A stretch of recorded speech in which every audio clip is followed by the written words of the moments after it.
Hey guys, what's up? Murder of Birds here. Welcome back to the channel. So we are getting back into some more Red versus Blue season 13. This is going to be my reactions to episode 11, 12, 13, and 14. Just finished doing my discussion for the last batch of episodes 8 through 10, and kind of like setting up what we're going to be getting into with this episode, with both factions, both the people of Chorus, Malcolm Hargrove's men, space pirates, mercenaries, all vying for this great key that is in the hands of Doyle right now. And there's just a lot of crazy shit going on right now. The Reds are at Crash Site Alpha, trying to like hold it down the best they can. There seems like there might be a confrontation between Locust and Washington for an additional rematch, and that's because Felix and Sharkface are up at the mountain summit and they're trying to find where Doyle is. They're trying to find where the sword is. Carolina got baited into separating from her team because Sharkface had the intel that Aiden Price was providing to the space pirates, obviously for his own protection, for his own safety, and a way out of this entire situation. And it's just kind of like things are kind of getting pretty tense because I don't know what that's going to mean for everybody that's kind of involved. We have all of these temples. We have the Temple of Communication, where we need to get a message out to Earth to pretty much expose Malcolm Hargrove. We have this purge mechanic that if activated, everyone dies, and then Malcolm gets what he wants, and obviously we don't want that to happen. So right now, you know, this is a pretty lengthy, pretty chunky batch. It's over half an hour long, so expecting to get through a lot of interesting stuff. Carolina is probably going to have her run in with Sharkface, which is unfortunate because Washington isn't here to help like level out the situation. She is still not fully recovered from her injuries, which is why Epsilon didn't want to let her use the speed boost to get out of the bubble shield during their last encounter. So like with everything currently going on, it's pretty stressful to just find out like what's going to come of this at the end of this episode. We have a couple of batches left before season 13 is officially wrapped up. There's also the situation of Epsilon being a quote-unquote failing AI, from the words of Sharkface in the last batch, and him being a fragmented AI. You know, I talked about it in the discussion portion of my last batch, but this season might be where we say goodbye to all things Project Freelancer. You know, and the remnants that we've basically been led to be refamiliarized with and reintroduced to over the course of the Chorus trilogy for things that Bernie set up back during the first 10 seasons, and that Miles is essentially putting to rest. So, you know, I'm expecting things to just kind of be like a swan song for Epsilon. I don't know if he's even aware of his limitations and just the fact that he's coming up on his life expectancy as not even an AI, but a fragment of an AI, which means I expect those to have even less of a life expectancy than like a full AI like Alpha. So with all of that said, very excited to check out everything, very excited to pick up where I last left off. Really appreciate all of you guys for your continued support, and you know, generally just appreciating the return to Red versus Blue content. I am interested in checking out obviously season 14, which I know is an anthology series. I also have the ultimate fan guide for Red versus Blue that I want to check out and see if it flushes out any information that I'm a little hazy on, or information that is new to the audience after it came out following season 13. So I'm interested in checking that out, maybe doing like a little mini review series of the book and kind of letting you guys know of any new information that I figure out from that. And then getting into season 14 and then the Shizno Paradox and RVB 0 and everything else RVB I'm intending to check out. Regardless of its quality, I want to be able to speak for myself on the level of quality, the level of polish, if things get better, if things get worse, if things get improved upon, if things get kind of evened out over the course of the show. Like, I don't ever want someone's opinion to dictate what I should or shouldn't check out. You know, if you enjoy or dislike something in the future of RVB, you know, that's your own perspective because you gave yourself that chance to check it out. And if it's bad, I'm going to say it's bad. If it's good, I'm going to say it's good. But season 13 is not the end of my RVB journey, and hopefully you guys will still be interested in that journey as time goes on. But with all that said, we're going to be jumping into episodes 11 through 14. So without further ado, let us begin. Alrighty, everybody, we're going to be jumping into Red versus Blue season 13 episodes 11 through 14, and we're going to be starting this in 3, 2, 1 now. Oh shit, yo, getting right in, yo, CG, yo, oh, here we go, animation, Sharkface and Carolina. Yo, you got leveled, my dude. Still got it. Yeah, congratulations. What the hell? How about we get back to doing the thing we came here for? That was so underwhelming. Yeah, to stroke your own ego is more like it. Sharkface, you better get your ass up. Yeah, that's what I was about to say. What the hell? You're very efficient at administering pain, Carolina. But pain is something I've learned to live with. That's true. Sheesh. Damn. Yeah, Sharkface gotta pop off, man. What? Don't bring him back just to punk him like that. No way, we can share it over my dead body. Oh! Irony. Now he doesn't need to share it. Picking up enemy aircraft on our radar. Looks like they're staying out of range. Hold Locust. position. By the time reinforcements arrive, there'll be no one left for them to save. Oh no, be You careful! should have killed me when you had the chance, Lucas. Who was that? Wash. I know you can hear me. I made sure this was broadcasting on all channels. Holy shit. Reckless behavior, even for you. I guess I'm just full of disappointment. Come on, Wash. You know, I've been thinking about the last time we met. The questions you asked me. You left him alive. We're past the point of talk, Agent Washington. Goodbye. I'm at the southwest side of the crash site. Still don't feel like talking? Oh my god. No. Oh my god. Please Sheesh. tell me you caught the vapor trail on that shot. He's not gonna fall for the same trick twice. Huh. Open fire. Good job, Wash. Pop off. Oh, and you got him. No cloak for you, sir. Yo, Bitters and freaking Andersmith. Status report. Engines all set and ready for smoke. Holy shit, Griffin Hey, and Caboose are gonna be so proud. You would have made an excellent human shield, Palomo. Thank you. You guys get that? Oh, I love this. Oh my god, and Doc's back Oh too. God, no. Well, it's better than getting shot, I guess. Or is it? Wait, what happens if this doesn't work? We explode. Great. Great. Wouldn't be the first time. Listen up. Oh, We're making our move. let's get it. Let's get this bread. Oh my god. That cannot be healthy. Form a perimeter and hold the line. Hold the line, man. God damn it, I can't see shit. Oh my god. The slow motion. Oh my god, the slow motion effect that Sarge was talking about. No. The reinforcements will be winning. Stand down. Oh, that was All great. that time we were with the feds, I knew you were watching me, making sure I wasn't a threat. Which is why I made sure I took the time to watch you. You know, you might see our similarities, Locus. But you still can't see that between the two of us, I'm the soldier, and you're just a killer. Shit. Get him. I need a vehicle. Get on him. Get on him, Wash. God, this is going to be so exciting. Oh, yeah. O'Malley split personality disorder, by the way. And you say Don't he's kill him. pathetic. Yep. Ow. Hey, the pacifier. Pacifist. Ow. Damn. it's so Pacifier. really weird. He calls himself O'Malley. He tries to destroy the world. Yeah. Oblivion is at hand. You are, without question, the most fascinating group of individuals I have ever had the pleasure of meeting. Oh, yeah. That makes two of us. Oh, great. Oh, my God. Don't kill him. Back of my head. You couldn't have done that. Ah, the back of my head. Calm down. Did he just say that? Hold on. Hold on. Oh, the back of my head. You couldn't have done that in Ah, the back of my head. That's such a throwback moment, dude. Calm down. Carolina and Church are gone. Doyle's still missing. And now we've got Dr. Evil ready to beat us to death as soon as he wakes up. So if we don't find the stupid sword and get out of here in the next 5 minutes, I'm going to have a goddamn heart attack! Oh, well, maybe those guys have seen it. Oh my god, dude. Oh, give me a fucking break! Tucker's gonna have an aneurysm. Oh, Booyah! Consider yourself ooh, penetrated. yo, dynamic duo. I love these two so Thanks, much. Lopez. I do live La Vida Loca. Well, there you go. I love Donut. I'm so glad he's I'll here. go find General Doyle. I'll stay here and make sure your medic friend is okay. Sounds good. Nice. Come on, let's go. Oh Hey, my god, Doc. the the medic dynamic Feels like I duo. haven't seen him in ages. Weird. Sheesh. Okay, back to the action. Yo, animation's gotten a lot better from since season 12. Yo! Holy shit, Carolina! Epsilon, bioscan.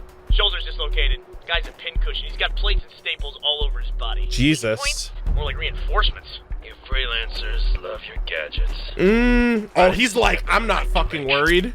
Yo, this man's a fucking tank. Who are you? Your past come back to haunt you. Yeah, she doesn't even know who he is yet. What did I everything. No.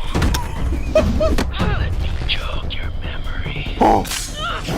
Oh! He's got a built-in flamethrower. For what you did to me, Carolina. You were at the vault the day of the heist. Part of the resistance. Yes. He was what? That's right. Holy shit. So now you understand why you have to die. Oh my god, dual flamethrowers? Dude, this is way... I said in my discussion, I was like, oh, it's kind of a downgrade that he only has an assault rifle when he used to have a flamethrower. And then they just doubled up and they were like, yo, double flamethrowers and the assault rifle. Holy moly. And they're on ice? I don't know if that's a good idea. This guy can literally take a beating. He doesn't get... What the fuck is with this guy? Oh! Yo, he has a freaking grapple gun just like she does. Holy shit, this is so good. This is such an improvement, Rooster Teeth. I mean, it's irrelevant now, but way better than last season. Holy fuck! Carolina's still the badass. Careful, careful. Oh! Man, this guy could just melt all of this, right? I need armor enhancement. Which one? Henny, the bubble shield? All of them. Shit! Yes, the bubble shield! Oh my god. Oh, and her cloak! Oh my god, this is so hype! Carolina, you okay? Just run the healing unit. That's a lot for me to handle. We've almost got him. I don't know. This guy's a fucking animal! No. This is where I... Dude, this guy is fucking nuts! What the hell? Oh, you gotta be fucking kidding me. Avalanche! Gotta go faster. Yo! Running out of maps. What? Drop coming. When you jump, there's a lake at the bottom. No, we can do it. We hit him again and end this. Wait! No! Come on, Carolina! What are you doing? Beta, send all power to her legs and stabilize. I'm trying. Delta, prioritize the... Dude, Delta? he's... It's too much. What do we do? He's failing! I don't know. Oh!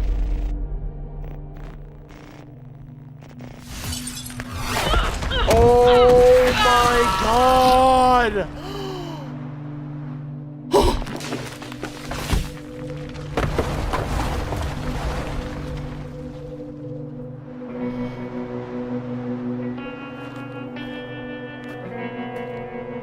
No fucking way.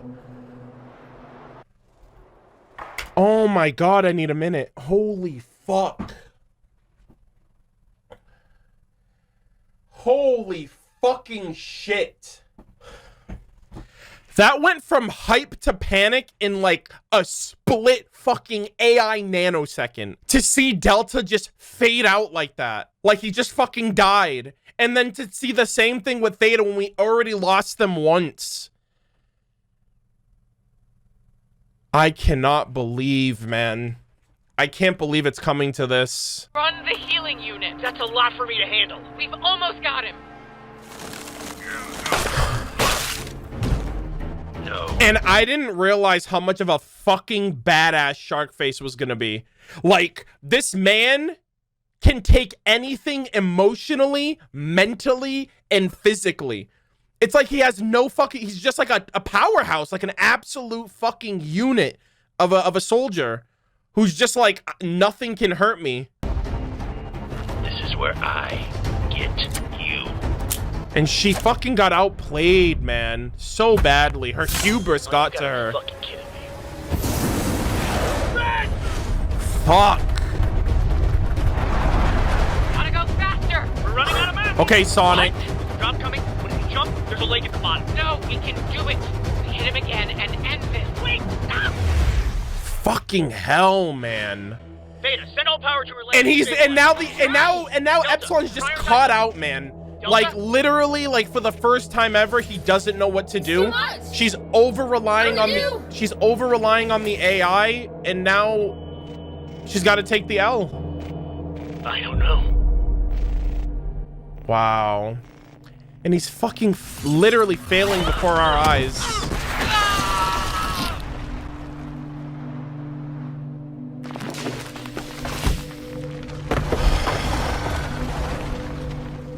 I'll give it to Sharkface. I wasn't expecting him to be this much of a challenge for her, but fuck, man, was I wrong.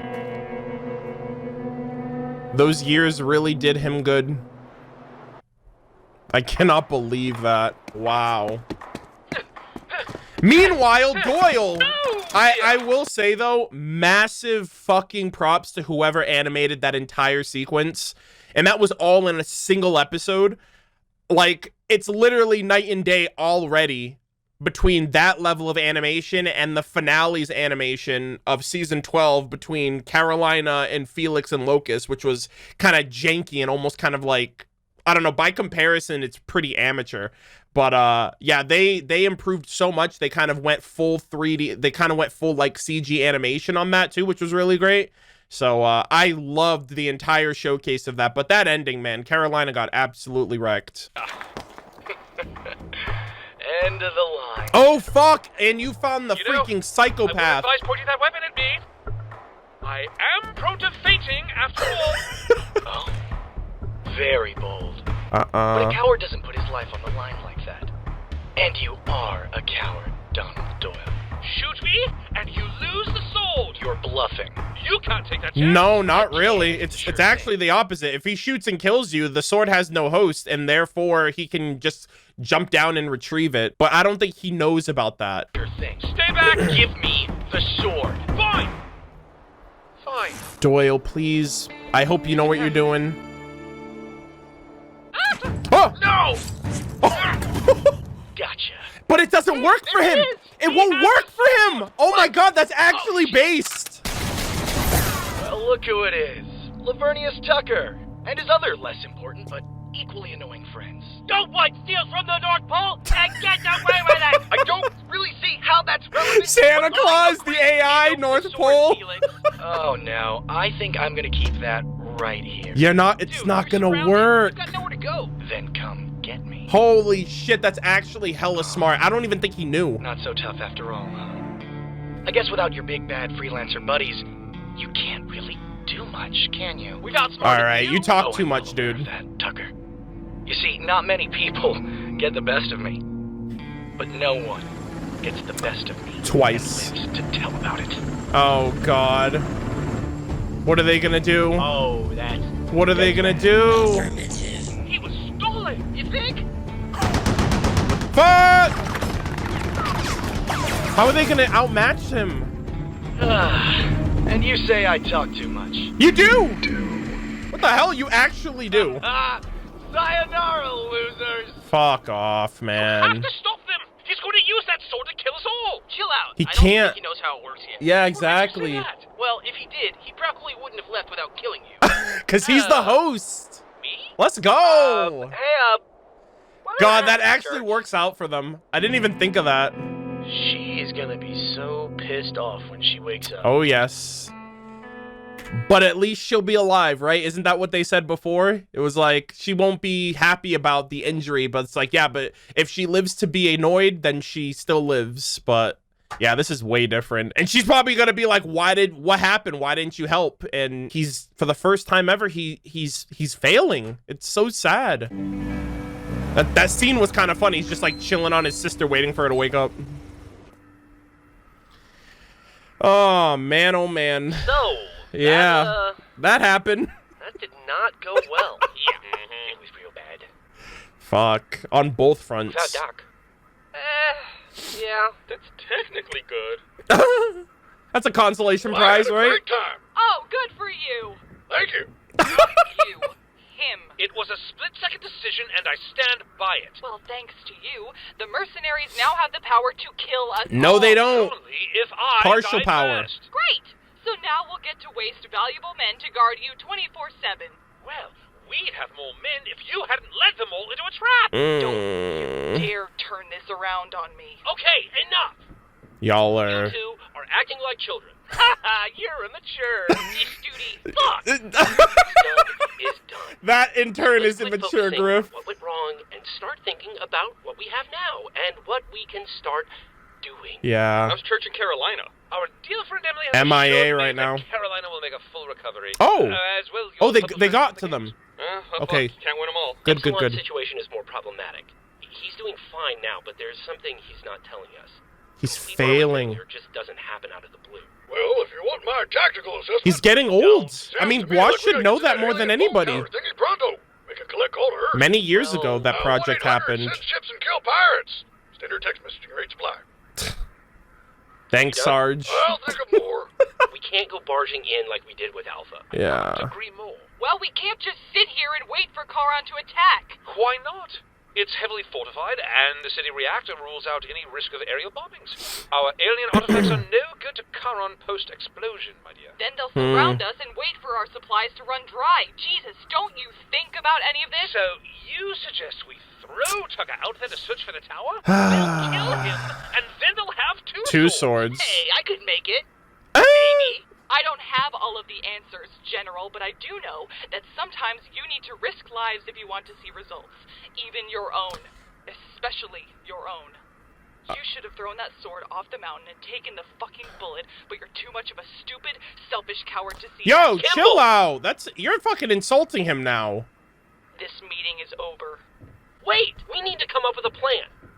Now Doyle's gonna risk his So, life because you said that. Didn't really go well either.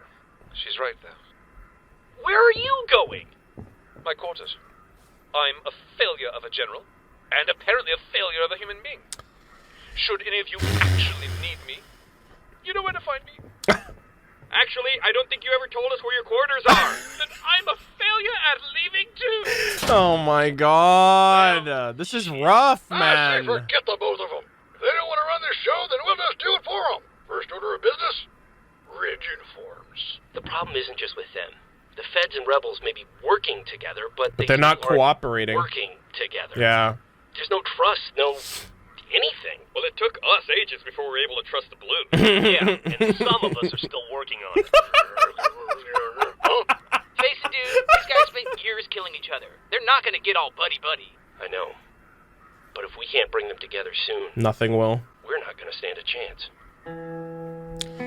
Wash is the only voice of Operator, I'd like reason to place here. a collect call to vengeance. Oh my god, Sarge, please stop. Paging Dr. Wooten. Dr. Wooten to the OR. Dr. Wooten. Dr. Wooten, like Cohen Wooten, the former producer for Rooster Teeth Animation. I'm pretty sure that's a reference to Cohen Wooten. It turned out Felix was evil, so we exposed the truth, stopped the Civil War, and now we're fighting to send a distress call to Earth. And at no Oh, point okay, did getting him up any to of this- speed. Gotcha. Did you realize? Yeah, I you've been MIA for 2 seasons, sir. Apparently not. I will destroy you all for your insufferable ignorance. Ooh, this is certainly the most vocal split personality I've ever seen. Oh my god, But I she's suppose an loving eternity this. In isolation will do that to you. Tell me, Mr. O'Malley, when you say you wish to destroy us all, what exactly do you think you mean by that? I mean you will cease to exist. You will all die. Oh, I miss this O'Malley. It's quite self-explanatory. Well, I think there's some serious issues here we're just starting to get a hold of. Nothing a little electroshock therapy. Oh my god. I beg your pardon. Yeah, he's like, That's let me handsome. fix myself here. Wait, can't we talk about this? We're gonna fix you right up, Doc. Literally. Where should I stick the thermometer? I think I need to get a second opinion. We got a winner! Finally, some freaking quiet. Oh, these two. Prescription pad? We need to talk. Yes, Oh. very much. Yeah. Very much. Can we at least do it while you're on heavy sedatives? All right, let's try this again. First, Sharkface start with mentioned that he's a friendly failing AI, so she's gonna call him out on that. Devil man, did you just spit inside your helmet? Hit yourself. And fuck yourself. With yourself. What? Oh my god. God damn it, Palomo. Well, step up from assault and battery. He provoked me. You rebels are all fucking nuts. That's Jesus. impossible. Nuts don't have orifices. Go back to school. What about donuts? They're just speaking in riddles and you know it. What are they? I'm having a What hard is time following happening? This conversation. Yeah, same. Forget it. You guys can go. Fine. fine. How'd I do? You were a constant source of disappointment. All right. Right there with you, Tucker. Thought I was You know, the the constant apple source doesn't of fall far from the disappointment. tree. Well, I will just have to try harder. Someone give me a screwdriver. Oh, why is Damn. this happening now? We're in the middle of a fucking war, and these guys won't do anything but hate on each other. The problem isn't with them. It's just with your approach. What the heck's that supposed to mean? You can't force people into liking each other. You just gotta lie to them until they think they like each other. Oh, Sounds God. like a terrible idea. Yeah. No, he's right. Deception. I've used the same tactic on women a million times. This is basic shit. First, we tell Doyle that Kimball wants to apologize. Oh, that's Then, not good. We tell Kimball that Doyle wants to apologize. and we invite her to Yeah, the and then same they both are restaurant. like, okay, I'm Come on, waiting. there's no way that'll work. That's a plot point used in old sitcoms. And one of those sitcoms was called Friends. That's exactly what we want them to be. Case Jesus. closed. Hey, you know what? Can't argue with that Just ain't cut out for logic. This kind of job. What we need is someone with a more delicate touch. Someone that can act as a neutral force. Someone that's neither red nor blue. With some sort of disgusting middle ground. Like a Purple? dark fuchsia. You'll never take me alive. I ran track in high school. Hey, makes me he money mentioned more. that in season 8. If only He we was knew like, someone what do you that want would from just me? I stop. ran track in high school. During the meta fight. You were with me 1 minute, then the next you were gone. All right, I know what you're trying to talk about here. And look, sometimes guys my age have. Oh, performance God. issues. It's completely natural. Epsilon, I'm serious. Hey, me too. This shit's embarrassing, and now I gotta go talk to Dr. Gray about getting. Now he has to. Stop dodging me on this. Look, I'm not failing if that's what you're worked up about, but What is it then? I have my limits. What do you mean? I mean, you can't expect me to run all of your armor. That is true, actually. He is a fragment at the end of the day, and she's treating him like he's like a whole ass like alpha AI. So like when you think about that, like he's running himself, Theta, and Delta all at the same time in real time. So it might not be I don't know how true Sharkface's words were by saying he's failing, but if it's not failing, he's failing to be a full AI because he's just not one. So that's another thing too that went completely over my head. It's kind of hard for me to remember that because he is the memory of Epsilon. I'm sorry, he's the memory of the Alpha. So in a sense, he is the memory component of a full AI. So like in that regard, he almost feels like one. Even in that one episode where we saw him kind of like running her entire like scenario with the space pirates that were like blowing into that one room, and he brought back Delta and he brought back Theta. Like that felt like full AI capabilities, but obviously in the moment, you know, especially the more and more he's asked to do these things, it's gonna run its course. Armor equipment at the drop of a hat. I'm not a young, brand new AI. I'm just one of the fragments. Yeah. Look, I'm sorry if I pushed you too far. But we can't use that as an excuse. What? We're going to need every advantage we can get. But- Oh, you're right. but Would you that's- like some holographic it's not an protection excuse, too? that's the reality. Time distortion while you fight. Or, we can get you a seat warmer. How about that? You know what we're up against. And you know what happened to the meta. What did you just say? He kept fighting for more and more power too, and in the end, it got him killed. Don't you ever talk about Maine like you knew him. I'm just trying to show you how close you're getting to crossing a very dangerous. That is true. You're Agent Carolina. You don't need all this fancy stuff to win. That's You're true. already the best. That's true. I appreciate the thought, Church. I really do. Good, because I am really not all about this sincerity stuff. But the only reason we survived the radio jammer is because Locust is insane. He could have killed Wash. And they both could have done a lot more. But they didn't. So what does that have to do with anything anyway? I told you when I went through the gateway that I saw the freelancers. Yeah. Oh my God. I had to watch them die. Oh. Again. And after they were gone, I saw all of you. Wash, Tucker, the Reds, and Church. Wow. I can't lose another family. You're scared. Holy Forgive me, shit. But I'm all too familiar. That with is you. true. What are you doing here? Wow, that was It's powerful. my favorite part of the capital. Just far enough away from everything. I come here whenever I need a moment. God, that was such a good moment. Looks as though That was you're such a raw somewhere moment. near. Shouldn't you be in the center of town? Behind 78 inches of bulletproof everything? Oh, there's all sorts of things we should be doing. We should be prepping our next move against the enemy. But instead we're here, standing around talking. That's red versus blue. You get used to it. You know, I believe it was the great William Shakespeare who The said, great. courage is not the absence of fear, it's acting In spite of it, yep. I don't believe those words have ever been more relevant. That is true. Such good words. I don't think that was Shakespeare. Also, yeah, I don't know That who quote. quoted it, but the quote itself, I remember the quote. Really? Yeah, pretty sure. Yeah. Uh, Oh, He's like, still applies. thank you. Yeah, it is a good quote. Well, here's to hoping the mercs are just as frustrated as the rest of us. Oh, man, I don't know. Actually, yeah. I am extremely frustrated. Get a grip. How? How do you forget to mention something as important as that? We were in a hurry. Yeah. In a hurry. Hey, look, You got the know, key I to was begin really with. Thinking about letting Sharkface live, but since we're in a hurry, why don't we just fucking kill him? I'd like to see you try. Done. No violence. I would too, He's actually. a partner. He's an idiot. And thanks to him, we've got a key that does nothing until the general is dead. Yet. Then we kill the general. The grown-ups are talking fish stick. Quiet. Fish stick. We have the advantage, and we have a plan, so quit moaning and do your job. Both of you. You're the boss.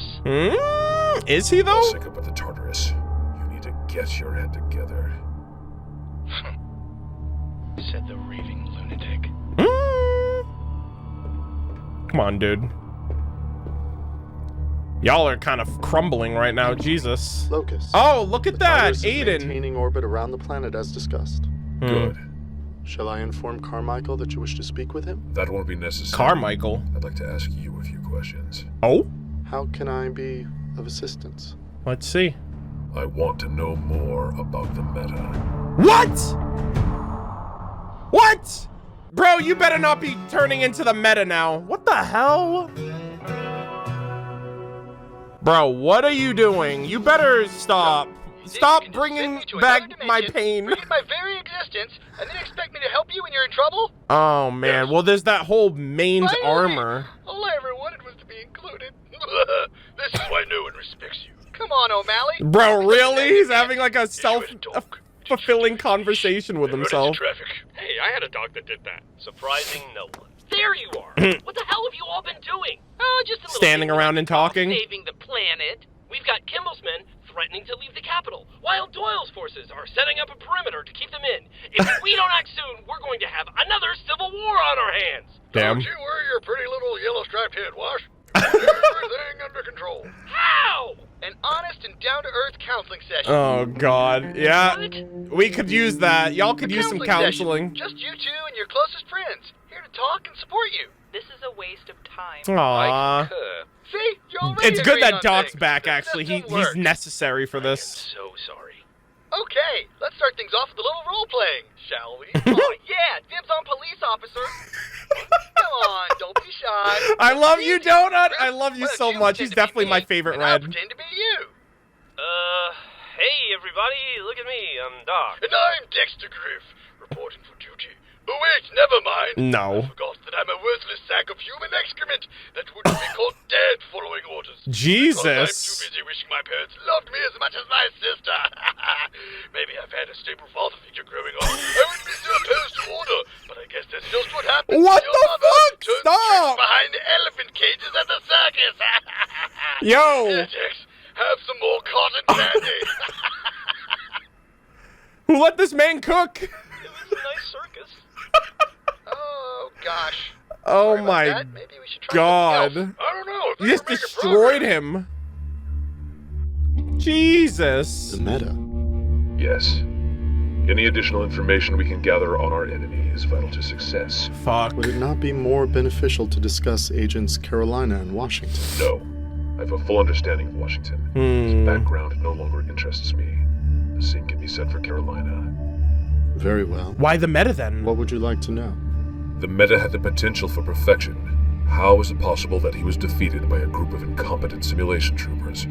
Agent Main His survived AI. numerous injuries during his time with the freelancers. Most would have been lethal had they been inflicted upon any other man. However, in the end, 4 puncture wounds in his suit resulted in asphyxiation by liquid. He drowned, Yeah. I'm aware of how he died. I want to know why he was unable to prevent it. as did the rest of us. It seemed impossible at the time, but as you have already seen, the simulation troopers are extraordinarily resilient. He had every possible advantage. They had each other. They had what our Wow. agents never fully achieved. Complete and total Trust. faith in one another. Yes. I think it's important to note that had the Reds and Blues combated Agent Main prior to the destruction of his AI, it's possible events may have played out differently. Definitely. What's that? You must remember that Agent Main and the Meta are 2 distinctly different psyches.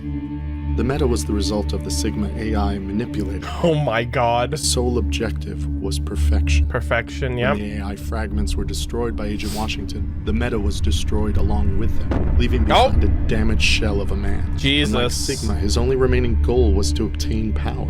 His actions were more reckless. And so his behavior that was more basically sporadic. imprinted on him. Before Sigma, what was he like then? A brute. Strong, unrelenting, fearless. Creative. He had no qualms when asked to do the unpleasant, the morally questionable. Because despite what many thought of him, he knew he was, at his core, a soldier. And his actions inevitably served the greater good. The greater good is irrelevant. His actions should have been his orders, nothing more. No. Oh boy. Make him a slave. Oh. Would you say Main performed at his best when controlled by Sigma, when the Meta strove to be the perfect weapon? You're mistaken in assuming Sigma's definition of perfection. The Meta never wanted to be a weapon. The Meta wanted to be human. Is there anything else you Meta wish to discuss? stability.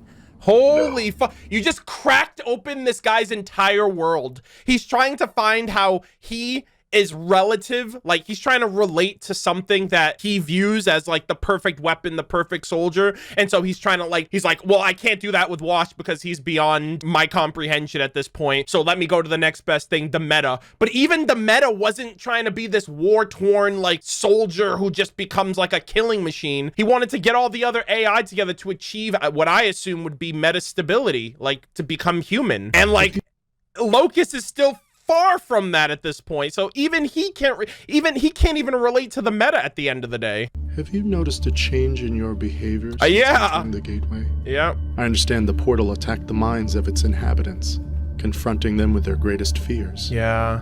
That could have lasting effects on an individual. I'm fine. I'm inclined to disagree. You're overstepping your boundaries, counselor. But he's a counselor. Merely doing my job. He's doing his exactly. Job is Would you like to know what Felix is afraid of? Ooh. Locus, Ooh. the teams are ready. We need you out front. Ooh. Of course. Felix is afraid of something? I'll be right there. Oh shit. Gotta say, love what you did with Sharkface. You've got more guts than I gave you credit for. I've worked with dangerous patients before. Holy shit. True. But if Sharkface ever found out you worked for Freelancer, I can't imagine things would play out nicely. Oh Keep wow. up the good work, Bryce. He just fucking threatened him too. Like he doesn't know about that. Call me names like stupid and really stupid. Holy It shit. makes me feel sad. This is just layers Perfect. upon layers Thank you, of Tucker. drama going on right now. When you volunteer, I really want to know what Felix is afraid of. The only thing I can think of is like he's afraid of someone like besting him or something, or somebody, or like not being beaten, but like he's afraid of like what's the antithesis of like his persona? Like he's just such a show off. I would say like he's afraid of being irrelevant, forgotten, usurped. Something along the lines that makes him feel insignificant when compared to somebody else. I just don't know what that term is called or how I'd define it, but I don't know. I feel like at the end of the day, it would have to be something like that. volunteered us to demonstrate speaking our feelings. Someone It made loving me him. I don't feel like know. hitting you in the goddamn mouth. Yay.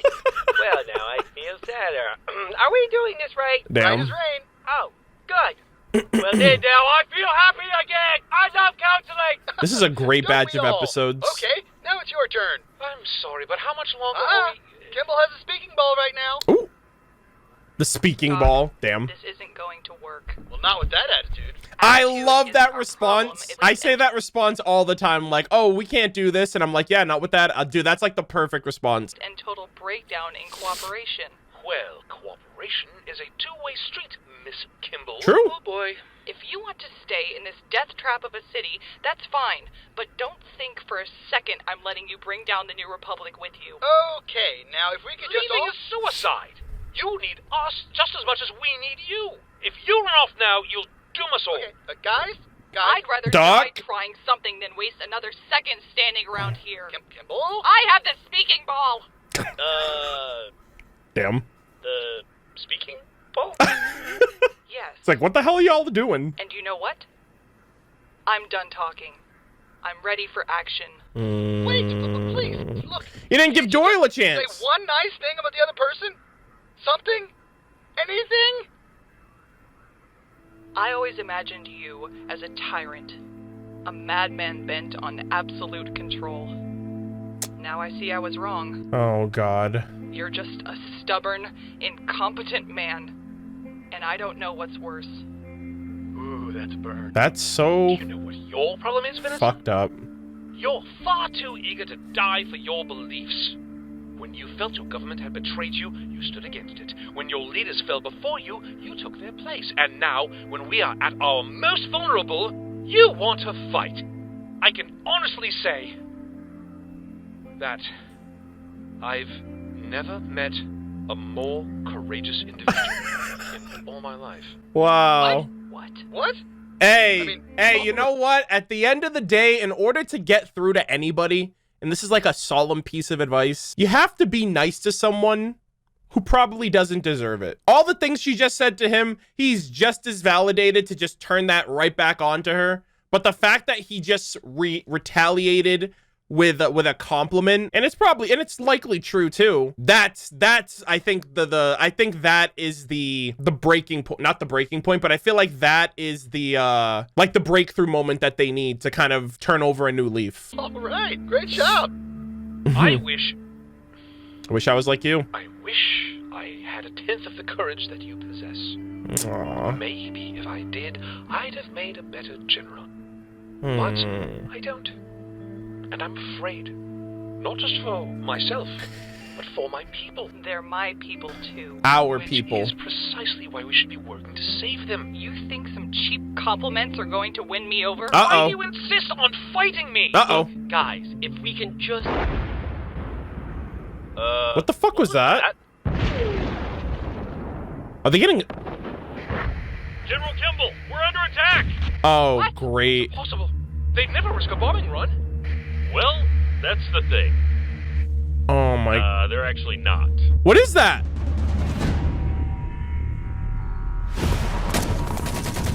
Holy shit! Let's go to work. Wait, are they just killing off random people, like civilians and shit? Oh my god. Oh my god, this episode was so good. This batch of episodes was so fucking good, man. I really, really, really liked how this turned out. There's so much to talk about, so much to break down. Love the animation. Love the heart-to-heart moments with Carolina and Wash. Even the end there with Doyle and Kimball. Really, really great batch. So here we are with the Red vs. Blue Season 13, Episode 11 through 14 discussion portion of my video. It has been a very long time jump from that reaction to this recording here. As some of you guys have known, if this video is uploaded to YouTube, it is because I am back on track with continuing Red vs. Blue.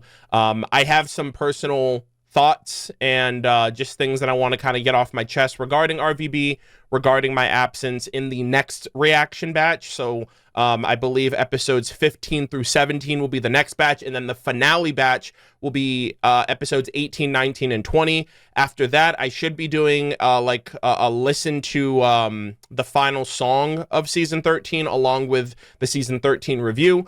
From there, I actually might watch the reconstruction trailer for the final season of Red vs. Blue. At the time of recording now, it's already been announced.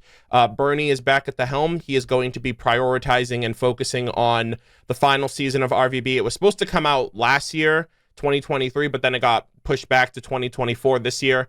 And so I believe it's 7 episodes, and it's going to wrap up the story of RVB, and it takes place after season 13.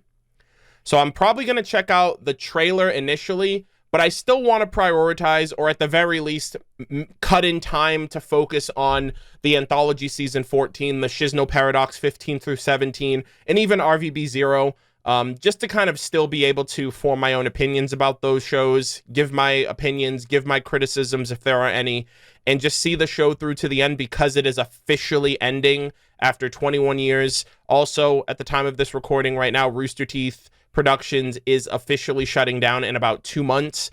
So it's just the end of an era. It's the end of a point in time for a lot of people who got into this community because of Red versus Blue, which kicked off the company. I think it's very apropos that the same way the company started is how the company is kind of going off into the sunset with Red versus Blue as the final season production that they're working on.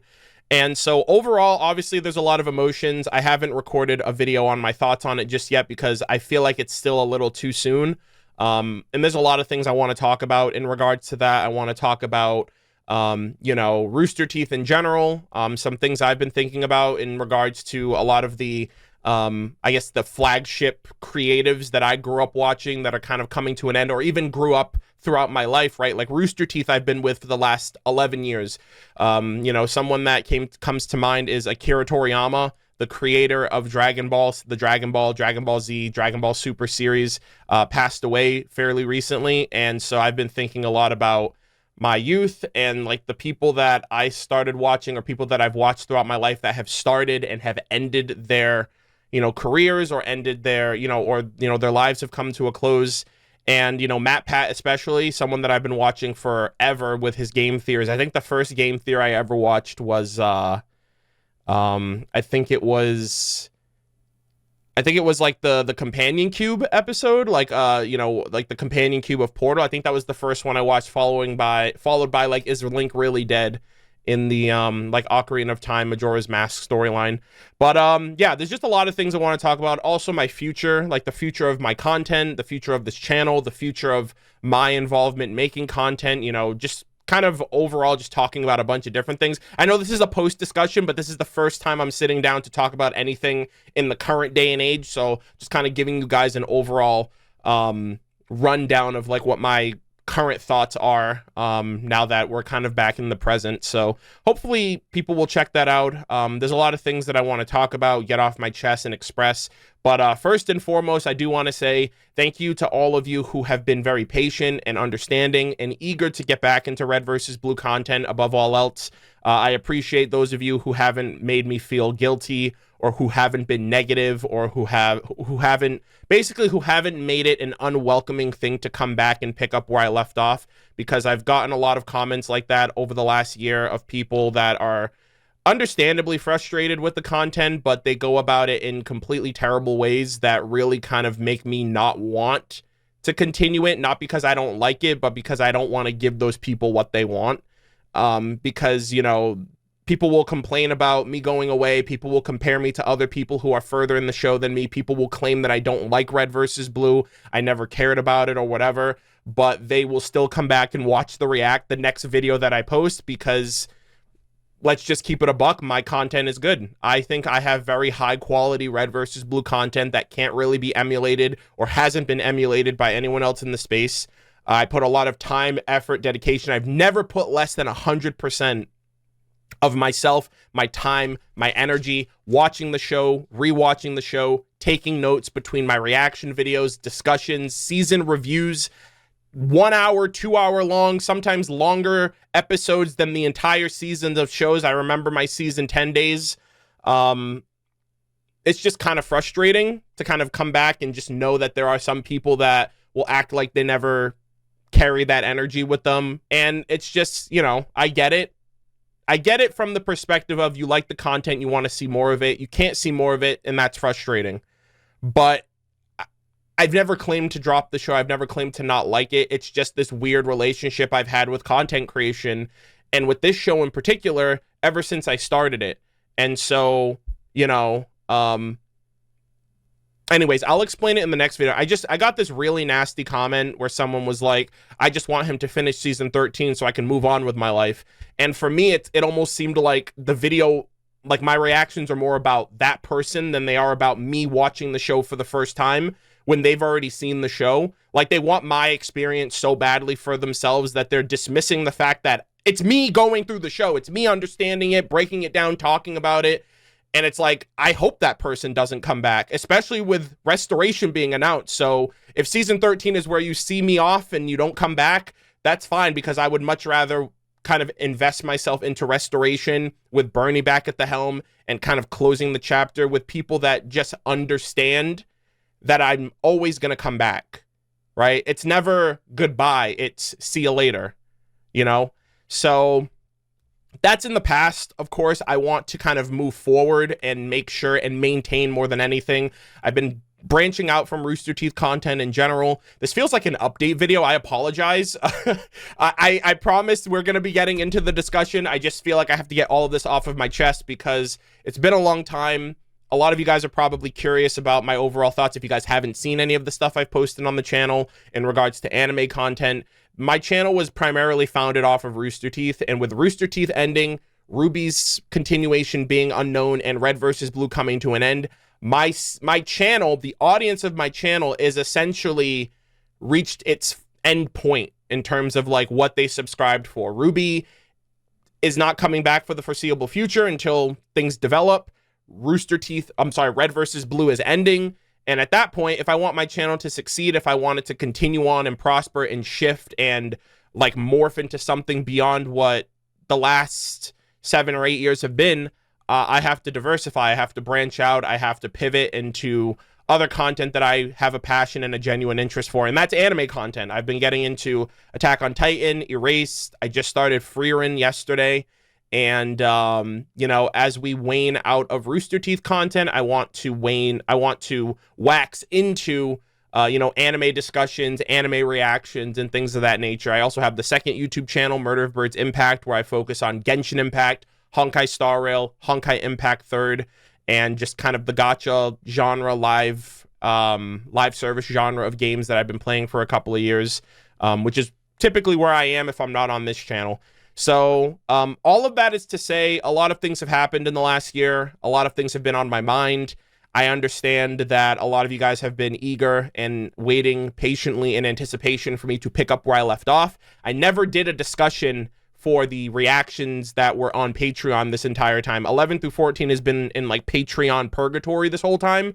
And I went on my hiatus after I did that reaction. So I never did the discussion, which is why I'm sitting down to do this. And then once this discussion is done, I will be sitting down to watch episodes 15 through 17 and just kind of continuing on as we go. This series might be on, at this point, I don't know how it's going to go for Anthology, because that's kind of like a different slice as well as the Shizno Paradox. But I feel like because we're still in like Project Freelancer, Remnant territory, I'm going to be on a bi-weekly, if not tri-weekly schedule with getting the rest of season 13 up to YouTube, and then we'll probably go back to either a bi-weekly or even a weekly upload cycle for Red vs. Blue for season 14 and beyond. It just depends on like if I'm going to be doing like multi-page, like if I'm going to be doing like what I've been doing since really season 8, season 9, where I'm writing down 3, 4, 5, 6, 7 pages of notes, and then I have this super long-winded post discussion, like my reaction was already 40 minutes.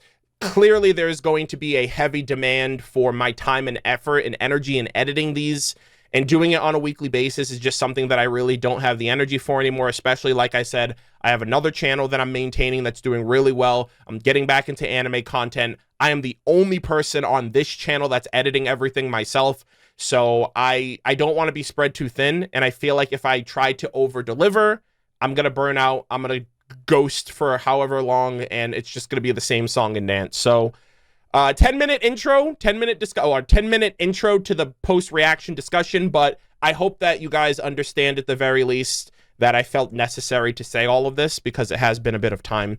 Anyways, episode 11 through 14 was a fantastic batch of episodes. I really thoroughly enjoyed this. We got some awesome action sequences between Carolina and Sharkface. We got some continuous developments with Kimball and Doyle and the rebels, or rather the Federalists and the New Republic, and just the overall like continuing growing pains that both sides are facing, despite the fact that they are literally at the edge of like the precipice of being annihilated if Malcolm Hargrove's plan goes through with the key and these temples and such. And so it was just like a lot of moving parts constantly. Doc is back, Doc O'Malley, like PTSD trauma. Doc is back, which is great. Lopez and Donut had a bit of interactions and like spotlight throughout the episode. We got this really cool moment between Carolina and Church. So overall, I just feel like this batch delivered an immense amount of content that like looking back on it, you know, like I rewatched the episode in anticipation to sit down to record this. Just a lot of things to ponder, a lot of things to look forward to, especially for the next batch, with how this batch wrapped up with, you know, basically the space pirates, you know, the Charon industry, you know, representatives, you know, like Sharkface, Locus and Felix are basically moving in on Harmonia directly because they need to kill Doyle in order to get the sword, to have access to the sword's powers, to then, you know, basically hit the kill switch for the purge and get what they want from Malcolm. And as a result, they'll be able to run scot-free with the Meta's armor. So we're going to start at the beginning here. We're going to start with episode 11, Dish Best Served, which is a reference to the term revenge is a dish best served cold. So as per usual, I am going to go in chronological order of sequence of events for each episode. But I will mention this now because it's probably going to be mentioned heavily once we get into like the core action sequence between Carolina and Sharkface. But I love how the animation quality has substantially improved from the jankiness of the season 12 finale that I kind of tore into a little bit in that episode discussion for season 12's finale. I think I also mentioned it in the season 12 review that first off, can anybody give me your thoughts of what you thought about the action sequences in this episode when it came to the fight scenes in comparison to season 12. I need to just know, I need to read comments to reinforce to myself that I'm not the only one that thought that was like a substantial growth. I don't know who animated season 12 or season 13 in terms of the action sequences. I don't know who was at the helm of like the machinima or the animation for Rooster Teeth at that time. Just because I wasn't really focused on Red versus Blue at that point. But yeah, Sharkface and Carolina's like brief skirmish at the beginning was like super cool. Like just some quick tussles here and there. Carolina basically getting the one up on him. Even some of the action swings and motions that she was doing, I think she snapped his wrist, she twisted it around, and then she dislocated his shoulder. And I was like, wow, she's actually doing a number on this guy. But this dude is literally just like Church said, he's just a bunch of pin cushions, and he's got a bunch of freaking rods and things inside of him that just kind of reinforce his ability to withstand pain and to handle whatever's thrown at him. An absolute unit of a man.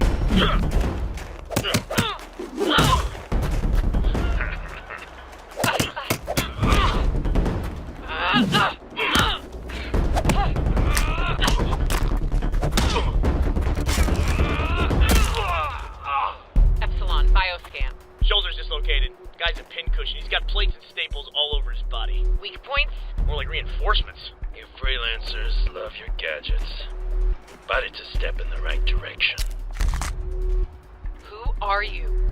Your past come back to haunt you. And I actually wrote in my notes here, and I tweeted about these notes. I posted them in the Discord, and I posted them in the YouTube community tab as an early snippet for people to know that I was getting back into RVB. But I posted here on my notes, ego siblings, and I said they get it from Leonard. And I thought that was appropriate to say because Leonard and Carolina are essentially siblings. They're cut from the same cloth, one digitally, one physically. But they're both I feel like they're always constantly trying to one-up each other. They're trying to have their ego validated, with Carolina always looking for a challenge, always trying to prove that she's number one. And even Epsilon, who is the memory of the Alpha, who was also very hubristic in his approach to certain things. You know, I remember the one part where he was talking to Leonard and he was like, oh, I did this entire simulation planned, like, directive thing you told me, but I did it a lot faster than you. Okay, well, I just ran everything again. All calculations are up to date, taking into account standard delays for communication and response time. Our window looks good. I agree. Well, you should. I'm sure you'd make the same calculations I did, just, you know, more slowly. Arrogance is a rather unbecoming trait, Alpha. Are you seriously giving me a lecture on arrogance right now? Heads up, you got a visitor. Director? Log off. Yeah, way ahead of you, bud. And I think Leonard mentioned something like, oh, that kind of trait is very unbecoming of you, Alpha. But it's like, they get it from you, so I just love how they're very, like, they're very much the children of Dr. Leonard Church. I love how kind of combative they are in that sense. Like, they're bantery. And I love how Epsilon called her out on it, and then she's like, oh, you're one to talk. And I'm like, actually, you guys are at each other's throats right now because you both remind each other of the other person. So I just really loved that. I love how they're constantly in this, like, sibling dynamic of just looking out for each other, relying on one another, confiding in one another.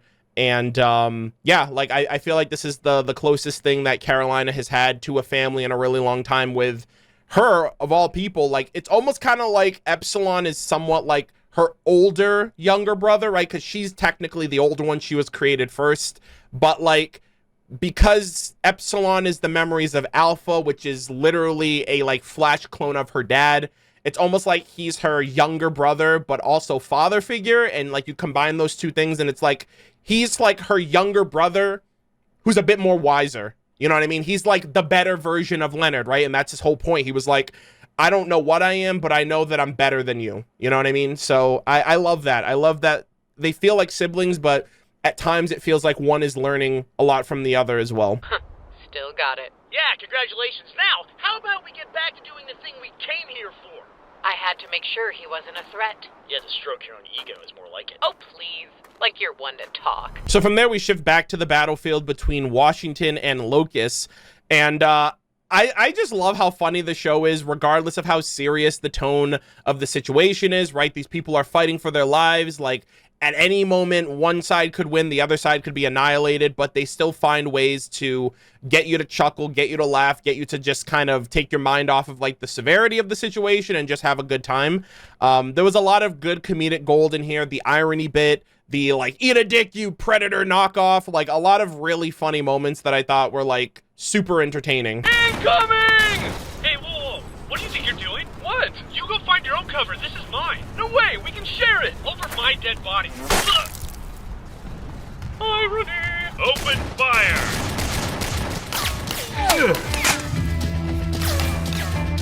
Woohoo! Eat a dick, you predator knockoff! And I think at the heart of it, like, Red versus Blue has always had that sitcom comedy vibe to it. Even, like, that's basically what the Blood Gold Chronicles was before there was a major story being, like, focused on with you know, with the AI. And it's actually crazy. It's actually really impressive how Bernie was able to kind of flip around. Even the first few episodes, he made it make sense retroactively. Like, once he got to the point where he's like, okay, this is the story I want to tell, I need to make even the beginning of the show before the story was formed make sense. I think that's just, like, a cool way.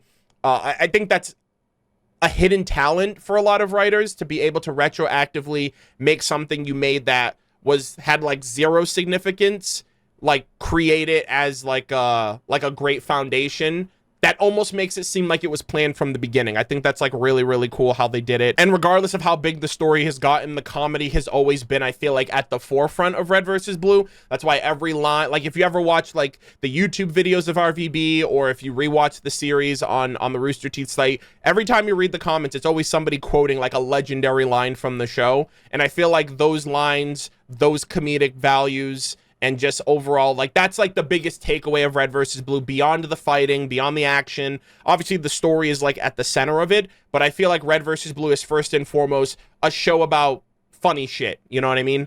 And so I loved those moments. Those moments were great. I didn't realize that this was technically, I think, the second time that the show has expressed Washington without his helmet. So in that one scene, he props his helmet on his rifle to get, like, to basically bait Locust into taking the shot.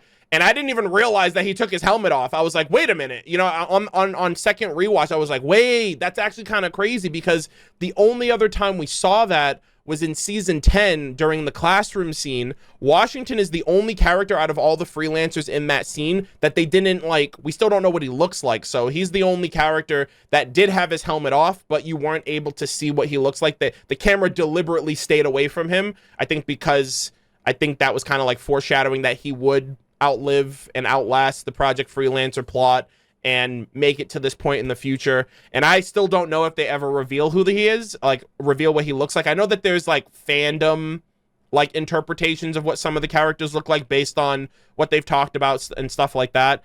But yeah, I thought that was just like holy shit. That was like a holy shit moment. Like people literally, like the troops that were surrounding them, like the rookies and stuff like that, the privates, they literally know what he looks like, and we still don't, which I guess that's kind of a blessing when you think about it, because that kind of leaves it up to personal interpretation. Like anybody can imagine what the Reds and Blues and Washington looks like if they never confirm it. And I feel like that's the, like one of the benefits of having that as like a form of a mystery, versus anyone who's ever shown their face and what they look like is dead. And that's why I kind of think about, actually, we haven't seen Locust and Felix, what they look like yet either. I don't know if they'll ever show what they look like, but Locust and Felix, you know, they always wear their helmets too, so maybe their appearances are also left to the imagination. But in terms of like Aiden and Sharkface and the counselor, and the chairman, we've already seen what they look like, so I feel like it's only a matter of time before, you know, their time comes to a close as well, which again, I feel like that's essentially the wrap up of season 13. I'm at the southwest side of the crash site. Still don't feel like talking? No. Please tell me you caught the vapor trail on that shot. He's not gonna fall for the same trick twice. So that was a cool thing. I loved the setup for Sarge in the episode too, because in the previous batch, I think it was episode like 8 through 10 or whatever my previous batch was. He was basically talking about like, oh, how are we going to handle this situation? He was like, oh, we can get into the Warthog and do this courageous, epic slow motion effect. And he's like, bro, how the hell are we going to do that in slow motion? He's like, if you think about it hard enough, if you think like critically enough, life finds a way. And then they immediately did that.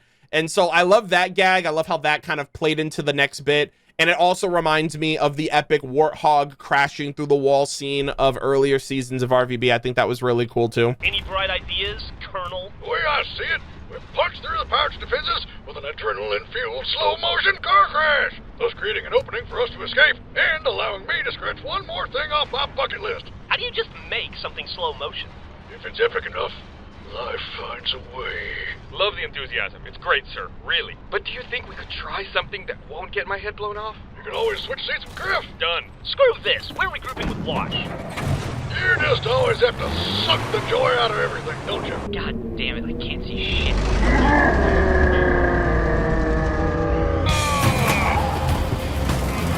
Life finds a way! This part of the episode is really kind of, I feel like we're reaching a breaking point now with Washington and Locust, because I feel like this dynamic between the two of them has gone on for a considerable amount of time, with Washington being solidified in who he is now and who he used to be, acknowledging that, never giving himself excuses, but ultimately realizing that he was a monster back in the day and he is a human now. Versus Locust, who seems to still be going through this identity crisis of kind of losing himself over the course of his life, becoming a mercenary, becoming a killing machine, and associating that with what it means to be a soldier, following orders. I feel like there's a little bit of like indoctrination going on with how he was it was like beaten into him essentially, like in this, you know, in his early days of being a private and, you know, being paired up with someone like Felix, who lives for the thrill of the kill and just kind of is like a loose cannon and is always willing to just get into shenanigans as long as Locust is with him. I feel like he's still kind of searching. He's soul searching and he's trying to find some type of relatability, and he can no longer find it in Washington. So he goes to the next best thing, the counselor, who informs him on the meta, who is basically seen as like this perfect being who wanted like to achieve perfection. But even then, he kind of got it wrong. So I love how things kind of are shifting for Locus. We're going to get more into it as, you know, we chronologically get to that point. But that was another aspect of the episode that I really enjoyed, just because like I feel like Locus, I mean, the episodes are winding down now, so I feel like something's got to give with his character to have that realization moment. Either you're going to double down and be this evil killing machine that's going to go down fighting for what you think you are, or you're going to have this realization at the 11th hour and realizing that the things that you have done, you have to atone for. And whether that's turning on Malcolm, turning on Felix, siding with the Reds and Blues, taking yourself out in the process, I don't really know what that looks like.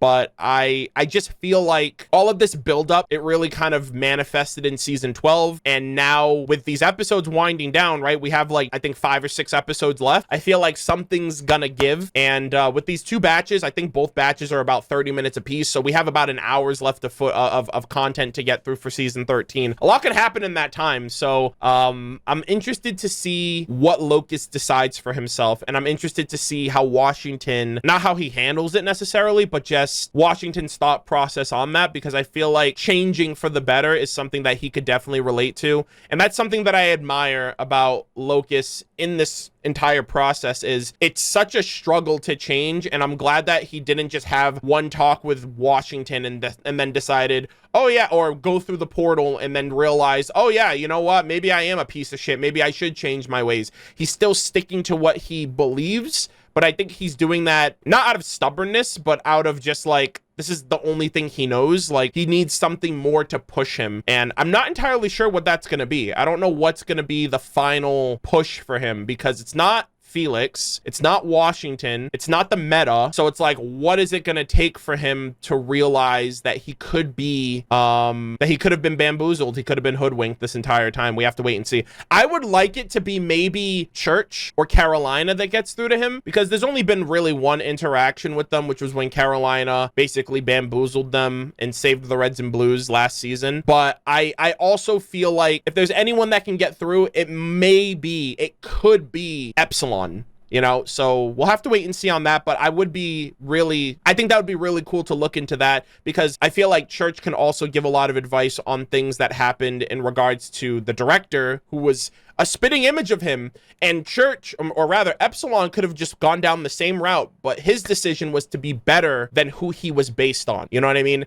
And so Locust has the chance to be better than who he's, or maybe he can reclaim who he used to be instead of the person he decided to turn into. The meta. Yes. Any additional information we can gather on our enemy is vital to success. Would it not be more beneficial to discuss Agents Carolina and Washington? No. I have a full understanding of Washington. His background no longer interests me. The same can be said for Carolina. Very well. What would you like to know? The meta had the potential for perfection. How is it possible that he was defeated by a group of incompetent simulation troopers? Agent Maine survived numerous injuries during his time with the Freelancers. Most would have been lethal had they been inflicted upon any other man. However, in the end, 4 puncture wounds in his suit resulted in asphyxiation by liquid. He drowned. I'm aware of how he died. I want to know why he was unable to prevent it. As did the rest of us. It seemed impossible at the time, but as you have already seen, the simulation troopers are extraordinarily resilient. He had every possible advantage. But they had each other. They had what our agents never fully achieved: complete and total faith in one another. I think it's important to note that had the Reds and Blues combated Agent Maine prior to the destruction of his AI, it's possible events may have played out differently. Why is that? You must remember that Agent Maine and the Meta are 2 distinctly different psyches. The Meta was the result of the Sigma AI manipulating Maine. His sole objective was perfection. When the AI fragments were destroyed by Agent Washington, the Meta was destroyed along with them, leaving behind a damaged shell of a man. Unlike Sigma, his only remaining goal was to obtain power. His actions were more reckless, his behavior more sporadic. And before Sigma, what was he like then? A brute. Strong, unrelenting, fearless. He had no qualms when asked to do the unpleasant, the morally questionable. Because despite what many thought of him, he knew he was, at his core, a soldier. An and his actions inevitably serve the greater good. The greater good is irrelevant. His actions should have been his orders, nothing more. No, that would make him a slave. What you say Maine performed at his best when controlled by Sigma, when the Meta strove to be the perfect weapon. You're mistaken in assuming Sigma's definition of perfection. The Meta never wanted to be a weapon. The Meta wanted to be human. Is there anything else you wish to discuss? Have you noticed a change in your behavior since entering the gateway? I understand the portal attacked the minds of its inhabitants, confronting them with their greatest fears. That could have lasting effects on an individual. I'm fine. I'm inclined to disagree. You're overstepping your boundaries, counselor. I'm merely doing my job. Your job is Would you like to know what Felix is afraid of? Locus, the teams are ready. We need you up front. Of course. I'll be right there. Gotta say, love what you did with Sharkface. You've got more guts than I gave you credit for. I've worked with dangerous patients before. True. But if Sharkface ever found out you worked for Freelancer, I can't imagine things would play out nicely. Keep up the good work, Bryce.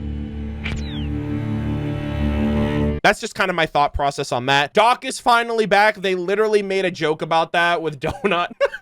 It was like, is that Doc? Man, I haven't seen him in ages. And it's like, yeah, no shit, because they gave, I think he was in season 11. He got warped away by one of those, you know, portal cubes. And then he just kind of like went, and I get it. They like had to get him out of the picture because maybe the voice actor had, maybe there were some complications with the voice actor. I always dislike that. I feel like Doc and Donut usually get the shit end of the stick when it comes to their influence and their relevance in the plot. And I think Donut, and I mentioned this in the past, I think Donut is my favorite Red. And whenever he's around, him and Lopez, I love their dynamic. Super comedic.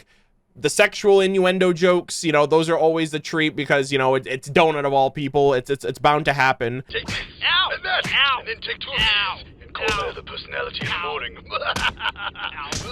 And you say he's a medic. Yep. Ow. It's a pacifier. Pacifist. Ow. Yeah, but sometimes he gets really weird and calls himself O'Malley and tries to destroy the world. Ow. Yeah, it's like an inside joke. You are, without question, the most fascinating group of individuals I have ever had the pleasure of meeting. I'm dying. Oh, great. Oh, the back of my head. But I love their dynamic. I love that Doc is back in the picture. He's got some like long-term effects of just constantly being taken over by O'Malley.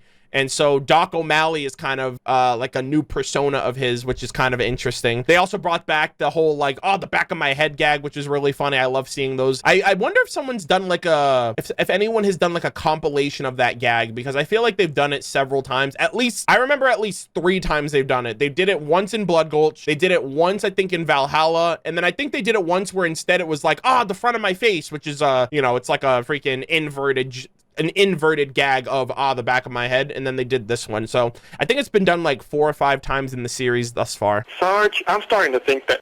Ow, gee, the back of my head! What happened? Oh man, the back of my head is killing me. Yeah, that's great. Ow, geez, the front of my face. Oh yeah! Dig your gobo! Oh, the back of your head. Ow, the back of my lower legs! Ow, the side of my head! The back of my face! The front of my front! Oh, the back of my head.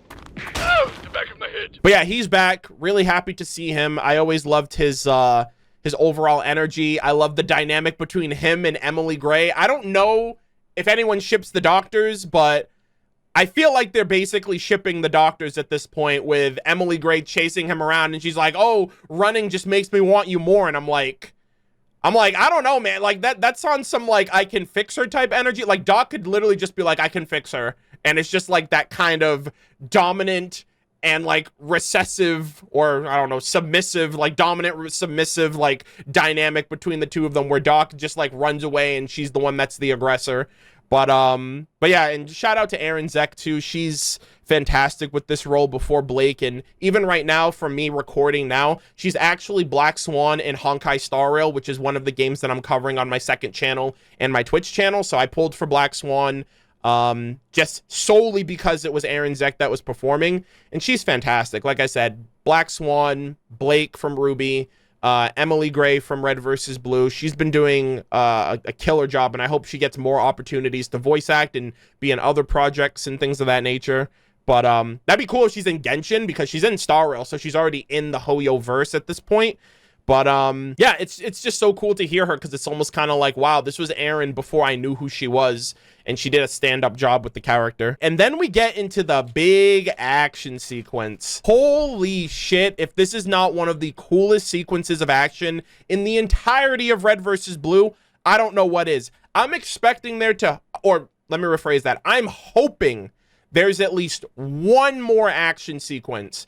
Preferably Carolina and Tucker versus Locust and Felix, or maybe Washington. I'm not entirely sure, but I feel like Tucker has been the main character of season 13 the entire time. And I feel like that's basically been his role over the course of the series, is just kind of understanding what it means to be a leader, what it means to make decisions, and, you know, kind of look at the bigger picture of things. And so I personally would love it if Tucker goes up against Tucker goes up against Felix, because they both have swords, so they can have some like epic like sword duel. And maybe Carolina and Washington go after Locust, because I feel like they would get absolutely clapped if it was only one of them. Carolina's not at 100%, and I love Washington, but he's more of a lover than a fighter. You know what I mean?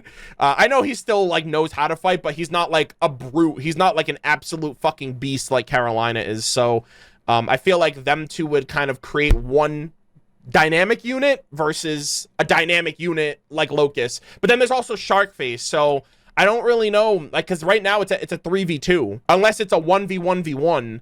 So I would say Tucker versus Felix, Locust versus Wash, and Carolina versus Sharkface. I feel like that's already the dynamic that they have right now, but I want like a 3v3 situation if possible, just for like one final shebang of a fight before the end of the season. I don't know how the animation quality stands up. I don't know what the action sequences are like with future seasons.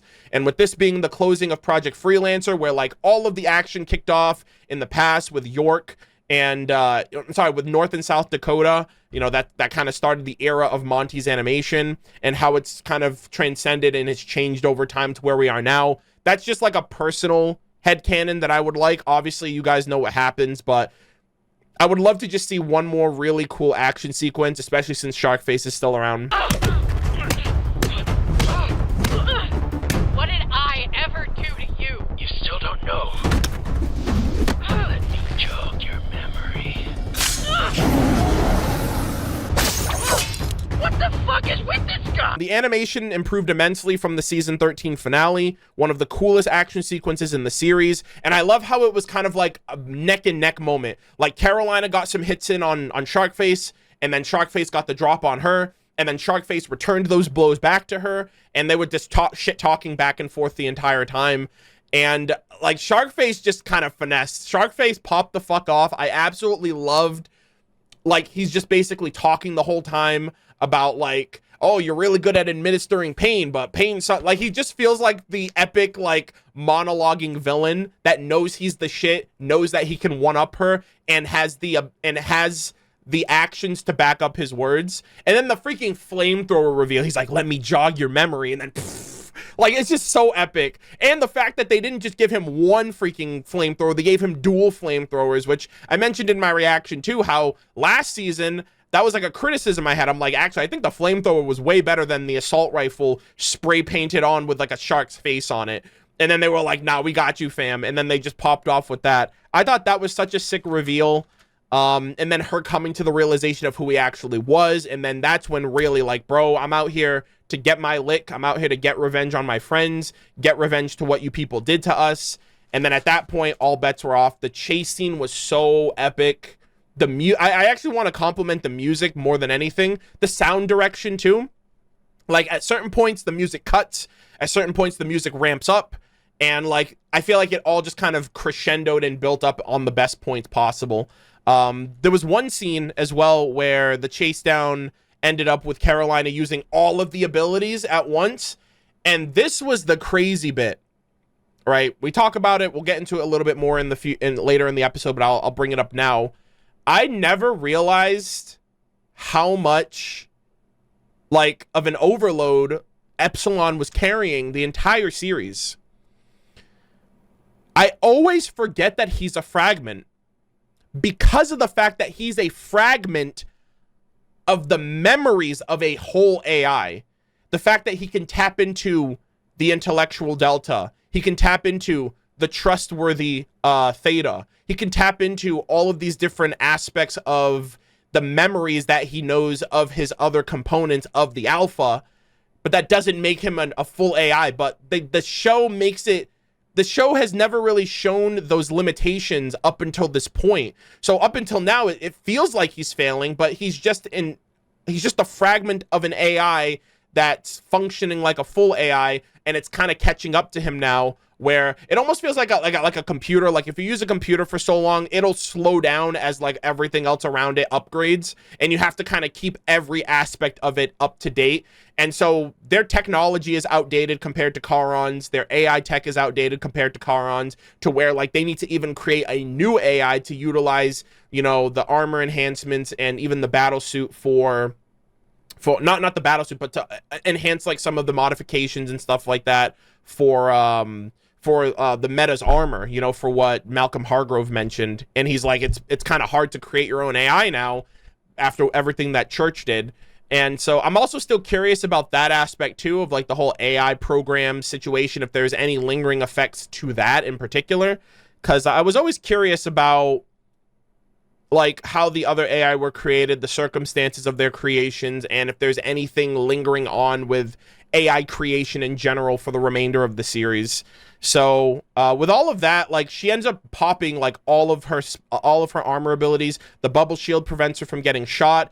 She like literally Epsilon used all of the abilities, even the ones that were irrelevant. Like she went camo, she used the speed boost to catch Sharkface in the air. I assume punching him into the mountain was the strength boost, like Maine's original armor enhancement. And then she even asked him to run the healing unit. And it's like, bro, he's one person, he can't be doing all this shit. And it's obviously overloading on him to the point where it reaches its climax with Carolina again being very overconfident. I have no idea how this woman thought avalanche falling down the mountain, Sharkface charging at her, man's looking like Fire Lord Ozai with the freaking flamethrowers behind him, man's thrusting full speed ahead on her with an avalanche to back him up, and she's like, yeah, one good hit will get him. Not that I have to deal with this avalanche that's still gonna flood behind him. And so, or maybe she thought like, you know, he was gonna stabilize her legs and maybe she would have withstood the avalanche, but she got outplayed. Not only that, but she got kind of finessed. She kind of got baited by Aiden's intel about her being more likely to abandon her teammates when presented with a competitive scenario, a 1v1 of all things, you know what I mean? Constantly checking herself, constantly trying to prove herself. You know, she says, oh, I had to make sure he wasn't a threat. And it's like, no, you had to stroke your ego. And it's like, yeah, that's kind of true. And that is a character flaw, and it's a good thing it's a character flaw because it got her into the situation she's in now, and it led to the conversation that him and that Carolina and Epsilon had later on in the episode. But yeah, she essentially kind of led Epsilon to the point of not knowing for the first time, probably ever, what to do. His other selves are kind of fading out because they can't handle all the things that is being asked of. He's like, Delta, do this, Theta, do that. And then they disappear, and he's like, I literally can't help you. The freaking avalanche went after her. And I will say this, the best armor ability she has is that plot armor, because why the fuck didn't Sharkface confirm the kill? Had he confirmed the kill, that would have been a GG easy clap, boys. You know what I mean? She's unconscious. She's down there by herself. I get it. Like, from a perspective, it's like, whoa, what if she survived? How do we, you know what I mean? It's like, but like, you don't do that shit. You know why you don't do that? I'm going to tell you why. You know why you don't do that? Because you get Sharkface. You're gonna burn for what you did to me, Carolina. You were at the vault the day of the heist. Part of the resistance. He was what? That's right. So now you understand why you have to die. It's because when you don't confirm your deaths, they show up seasons later, almost as if, it's almost like Sharkface is a living, breathing example of that. It's almost like Sharkface is alive because they probably assumed that crushing a building on that entire infrastructure meant that nobody could have survived that. There'd be no long-lasting people around waiting for their years of revenge years later. And so it's just baffling to me that he surprised Carolina by her not realizing that he was alive this whole time, but then he doesn't do the exact same thing. Confirm the body, confirm the death, confirm the kill. So that's clearly plot armor. That's clearly, you know, you could say, oh, well, he was busy, or that wasn't their main objective. They just had to get the key and then they would have won anyway. But like, she wasn't a threat to him anymore. Bro was literally trying to like avalanche her out of existence with the mountain. He can survive anything. He probably could have jumped straight down there head first and been fine. I just find that to be a little immersion breaking to consider that he survived the unthinkable. He got better and he caught her lacking, caught her off guard, and now he's back for a rematch. What makes him think that won't happen unless he knows for a fact she's dead? So I feel like that was a blunder. That was clearly plot armor. We know she's alive. And if there is a rematch to be made or to be had, there is blame to go for everybody. Locust could have killed Washington last season. Felix could have been less of a yapper and more of a clapper and just fucking killed some of these people. Like, he could have killed Doyle. He could have killed Tucker instead of running his mouth off. This entire thing wouldn't be happening if he wasn't running his mouth. And then you also have Sharkface that didn't confirm the kill for Carolina. So all of them fumbled, in my opinion. Malcolm Hargrove should just give the freaking meta armor to some third, fourth party and just be like, yo, just take care of all my problems. Go to this planet, kill off my mercenaries that I hired because they clearly can't do their job, and then wipe out everybody else on the planet and keep it on the down low. Yeah, like at this point, there is no one person to blame. Everyone kind of fumbled the bag at this point. But that was episode 11. Super entertaining, super enjoyable, really great way to kind of start things off and kind of build up the hype and excitement of things and just like kind of pivoting into the next situation, because this is kind of like, I feel like this is the calm before the storm. Like, it was a really cool action sequence. Now we have to deal with the aftermath of it. We got to recuperate. We've got to kind of gather our forces and gather our morale and then hit them with round 2, which unfortunately for them, they're the ones getting caught out in the city. So, overall, I thought this episode 11 was a great episode. So the next episode we got is episode 12, titled Off Key. And I even wrote here, Doyle is the MVP of this episode. He stands up to Felix, he buys them time, and he stays alive. I love the quote that he mentioned too to Carolina in church, despite getting like the originator of the quote wrong. It wasn't William Shakespeare. I think it was Mark Twain. Courage isn't the lack of fear. It is acting in spite of it. And like, that is so true. Everyone is afraid of something. So to say like, oh, I have no fear is kind of a bold-faced lie, and it's low-key like overcompensating as if being afraid of things is an inherent like flaw. Like it's there to protect you, you know what I mean? But like, I just love the fact that it's easy to pretend to not be afraid. It says a lot more about your character to act on certain things, you know, being called on to do something even though other people around you are silent, knowing that you are scared just like everybody else, but you're willing to step forward despite that. I think there's something like so powerful about that, and that in turn is able to inspire others. I don't know, man. Like, I was on Doyle's side initially, you know, and I typed it up here, and we get into it towards the end of the last episode 14, but I even said it here. I'm like, I'm on Doyle's side.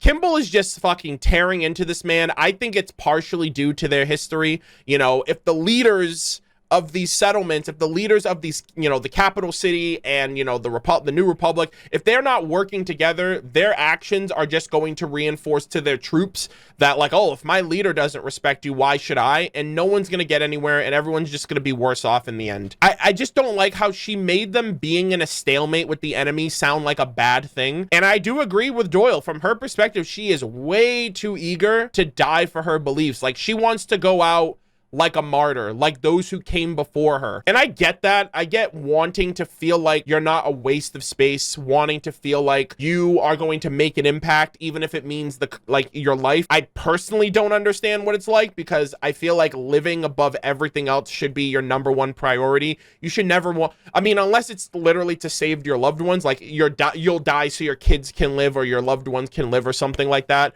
But I don't think dying for the sake of saying, I did my part, I fought the good fight, I died for my cause and it doesn't amount to anything in the long term, because it's not gonna matter, right? If Doyle got fucking shot right then and there, all of you would be dead. The best thing that could have happened was them getting something they want, but not being able to progress onward beyond that. Because if he threw that off the cliff, who's to say Locust wouldn't shoot him in frustration and then go down the mountain and grab it? That would have indirectly given him what they needed. You know, the alternative is the best case scenario. I know it's frustrating, but it's better than being dead. You know what I mean? So I was a little frustrated by her at the very least, because it's like, he bought you guys time, you know, and I get it from her perspective, but she's being I feel like she was a little bit more pessimistic about the whole thing. She's tired of standing around. She's tired of being passive with everything. She feels like if you're not making advances, you're kind of losing out in the long term, like losing resources, losing lives, etc.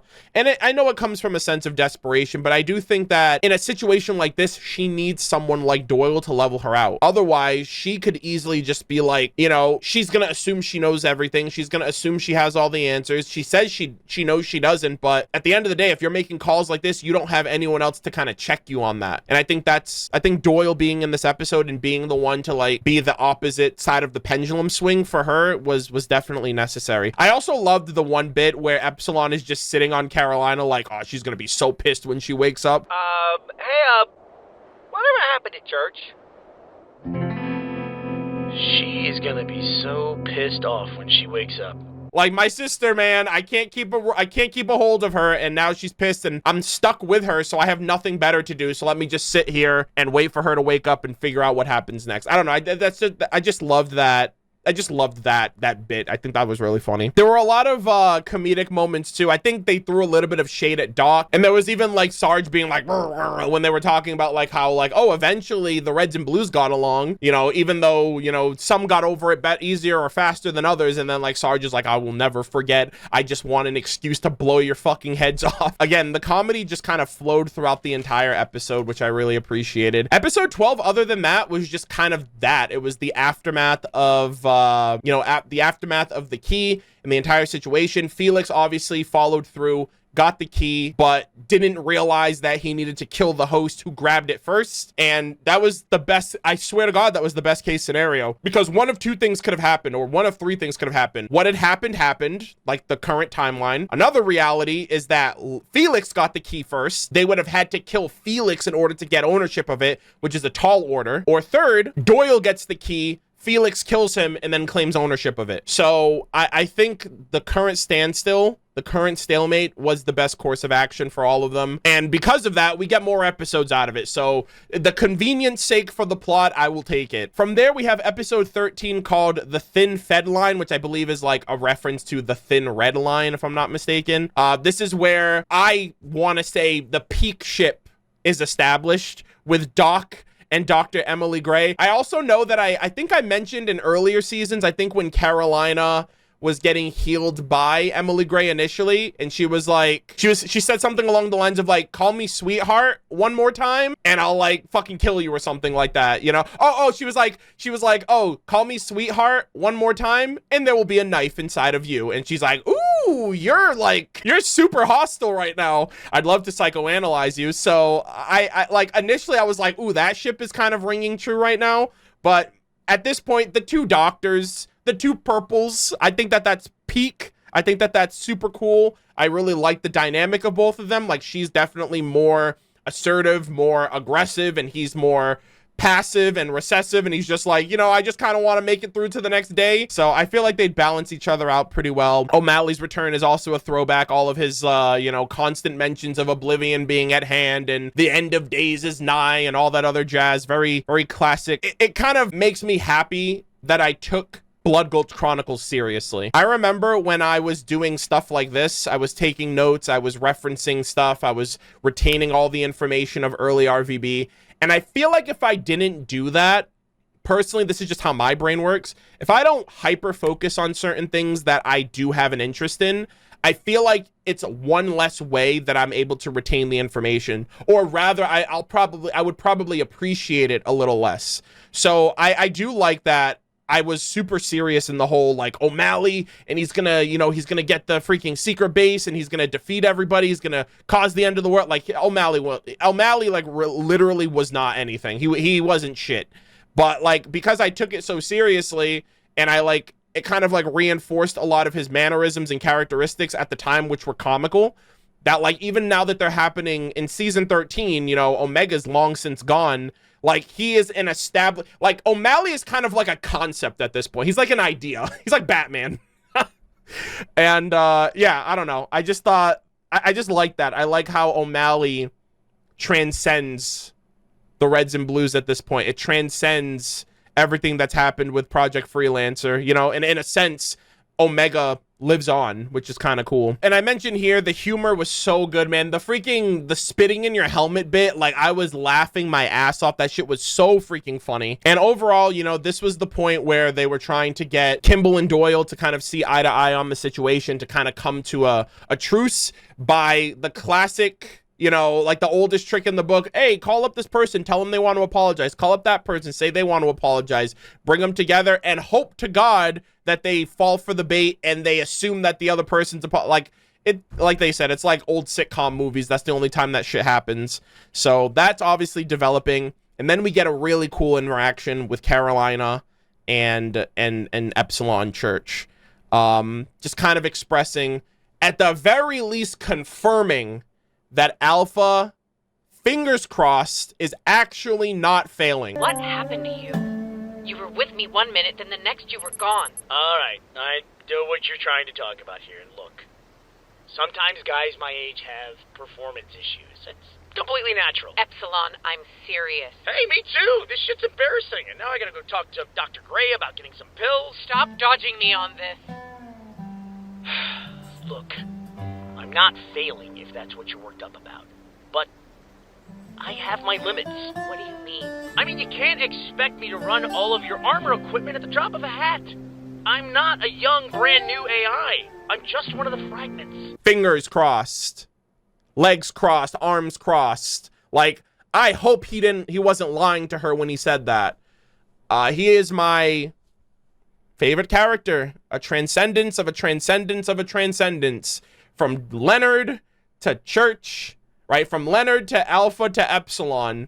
And I feel like I'm a bit better about if he does end up going away forever. I don't know what restoration is going to entail. You know, when you think restoration, it's almost, it kind of like that's the name of the final season. It's called Red versus Blue Restoration. And it almost seems like they're going to fix what has been broken.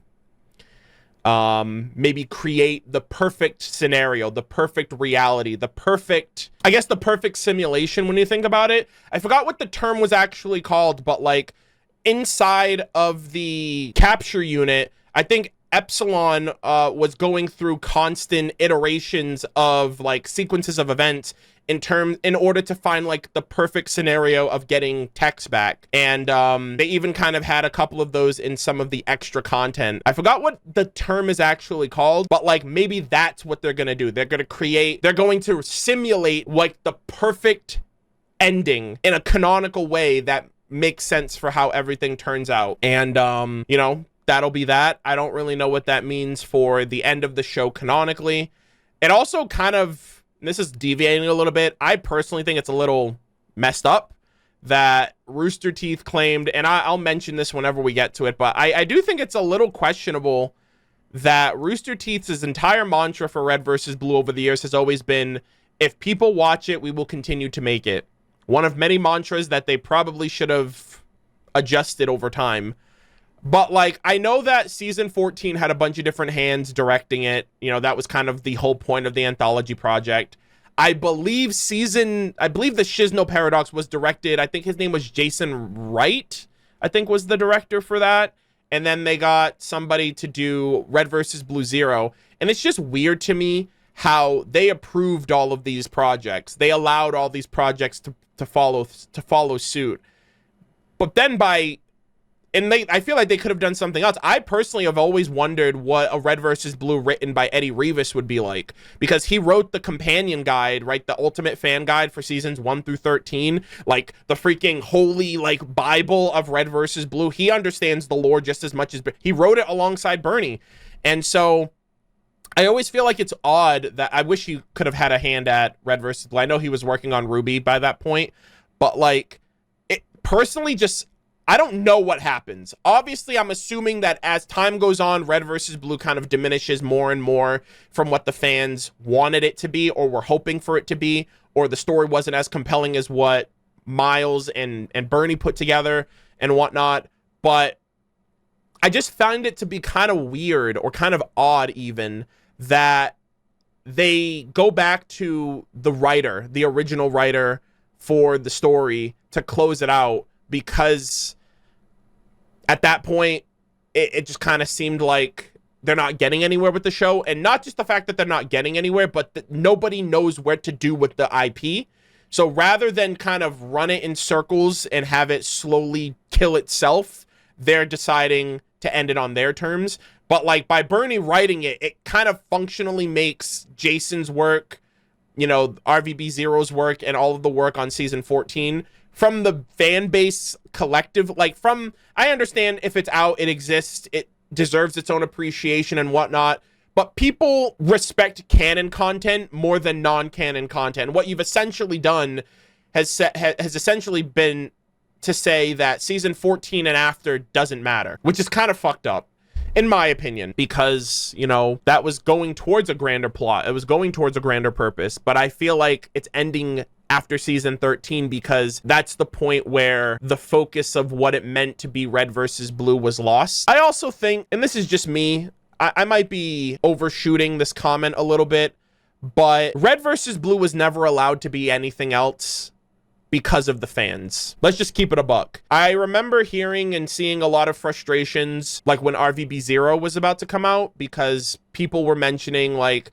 I remember Fiona Nova mentioned like, oh, nobody wants to sit through 18 seasons of a show in order to watch it. Red versus Blue isn't pulling in new viewers. It's not this new fancy show that people care about now. Red versus Blue is only watched by people who were Red versus Blue fans to begin with. Nobody in the current age is watching Red versus Blue or getting into it. And because of that, it needs to evolve. It needs to be more than what the fans are latching on for it to be. And I think that's also like the philosophy of Torian. And I think before they left the company, they even mentioned that the only reason they worked on RVB Zero is because nobody wanted to touch the franchise. Like, no one knew what to do with it, and they wanted to do something new, and apparently it wasn't very well received because of the fact that it was so different than what people were expecting, or people were claiming that they wanted it to be something else instead of it using Red versus Blue. I don't think the Reds and Blues were in it. I think that was the main thing, and I kind of like that idea. If you think season 13 is where the show should have ended, everything else should be about everything else in the universe. You know what I mean? I feel like, and it's kind of a shared universe with the Halo lore, and it depends. Like, you have to have someone with that same level of interest and passion. I think Red versus Blue, I feel like I'm getting into like a critique now, a little side tangent. I hope you guys don't mind. But like, again, and I'm speaking from a place of ignorance here, so I don't know, and I don't want you guys to tell me necessarily what you think it might have been. I'm just kind of speaking, I'm shooting from the hip here based on what I think it could have been, based on the reality that we know that the show is ending and the final season kind of makes these other seasons obsolete, which is a little unfortunate for the people that did put the time and effort and energy into the thing that Rooster Teeth was like, we're making it because the fans want to watch it. And then they kind of turn around and say, Bernie, save us. And then the show is officially ending, and people are going to praise this final season for saving Red versus Blue because the creative writer of the original 10 seasons is back. You know what I mean? So it's almost kind of like it's going to be welcomed with praise because of that very fact. And regardless of its quality, I'm not doubting Bernie or anything, but I don't think anyone will complain about it because based on how the other seasons were played out, and based on the fact that it's Bernie, even if it's not to the same quality, I feel like people will praise it regardless because it's him.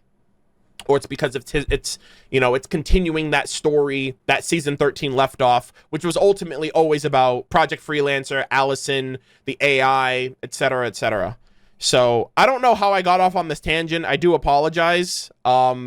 I literally don't know how I got off on this tangent. So I apologize. I literally don't. I'm trying to think. I'm like, Arnold, where did you? I'd literally have to go into my footage and figure out like how the hell I got to this point. But all that's to say, I'm still interested to see how things end off here. I'm just still also kind of interested to know what's beyond this point. Yeah, so the progress is still being made with both sides trying to come together. Oh, we got the conversation. Okay, so I think that's how this started. The conversation between Carolina and Church about her ever-growing reliance on artificial intelligence, armor enhancements, the desperation that she feels that she needs these things in order to match up and be this #1 person that can solve any problems, be it Sharkface, mercenaries, aliens, whatever the case, space pirates, whatever the case might be.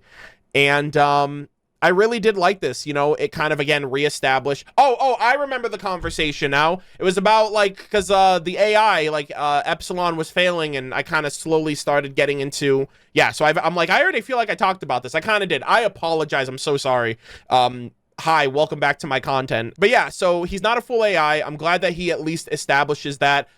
Like I said earlier, I don't know if he's being honest about that, if he's being truthful about that. Is he actually failing, but he doesn't want to like worry her? Or is it really just I can understand it being the fact of like, yeah, I'm a fragment. I cannot handle all of these like a full AI. That makes sense. But additionally, AI do have a life expectancy, and I would expect it to be even shorter for that of a fragment, you know, an outdated fragment at that. So I don't know about that necessarily. I was very surprised when he compared Carolina to the meta. I mean, you can't expect me to run all of your armor equipment at the drop of a hat.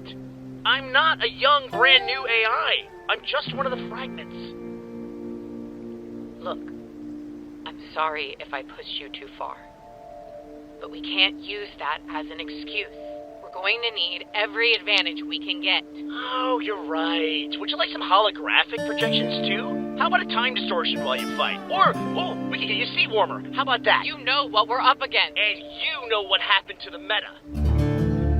What did you just say? He kept fighting for more and more power too. And in the end, it got him killed. Don't you ever talk about Maine like you knew him. I'm just trying to show you how close you're getting to crossing a very dangerous line. You're Agent Carolina. You don't need all this fancy stuff to win. You're already the best. I appreciate the thought, Church. I really do. Good, because I am really not all about this sincerity stuff. But the only reason we survived the radio jammer is because Locust is insane. He could have killed Wash. And they both could have done a lot more. But they didn't! So what does that have to do with anything anyway? I told you when I went through the gateway that I saw the freelancers. I had to watch them die. Oh. And after they were gone, I saw all of you. Wash, Tucker, the Reds, and Church. I can't lose another family.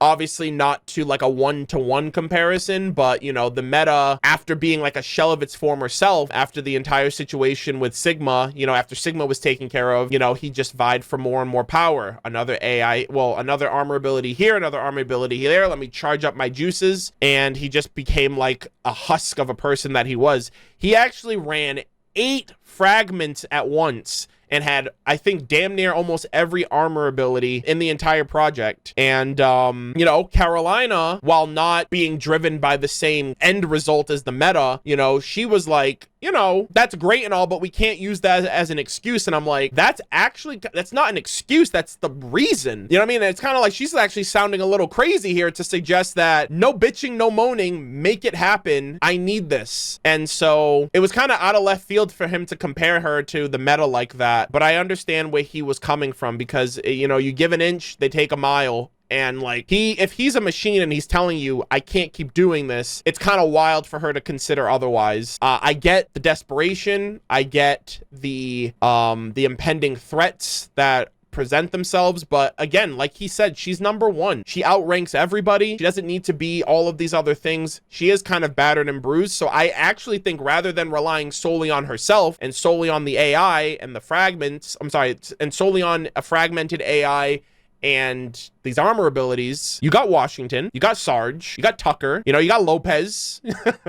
You know, you have friends to rely on. The thing that makes you so different than the meta, which is also really interesting because that kind of plays over with Locust and the counselor's conversation in the next episode. But like, she has all of this support. She doesn't really need it to come from herself in order to feel fulfilled. She has a new family, like she said, that she can't lose. And, you know, she also expressed seeing her old family, seeing all of the freelancers in the, when she went through the portal that we saw. We didn't know what happened at the time, but she saw them all die again. And then she saw her new friends and family, and I assume she saw all of them die again. And that just kind of proved in that moment that she wasn't strong enough to be able to carry on without the worries of anything. You know, that's why she wasn't the true warrior, you know, and I think that's fair. I think that's fine. I think that's okay. And yeah, again, in this scene here, I really loved how it felt like Epsilon was almost kind of like her little big brother. You know, he's kind of giving her that fatherly advice, but the fact that he's younger, but he's also a computer, so realistically, he should be able to outthink her when it comes to finding like these kind of resolutions, you know, when she's down in the dumps like this, or, you know, they grow from each other at the end of the day. So I think it matters for either of them. I liked that scene a lot. It really puts into perspective a lot in terms of the things that everyone has been through. And I love how Doyle got roped into the situation, gave his words of wisdom as well. The fact of just being courageous and doing things despite the fact that they're scary, but you don't have to do them alone. And so I think that's like the greatest lesson to take away from this batch of episodes, because that sets you apart from just being a mindless machine of war.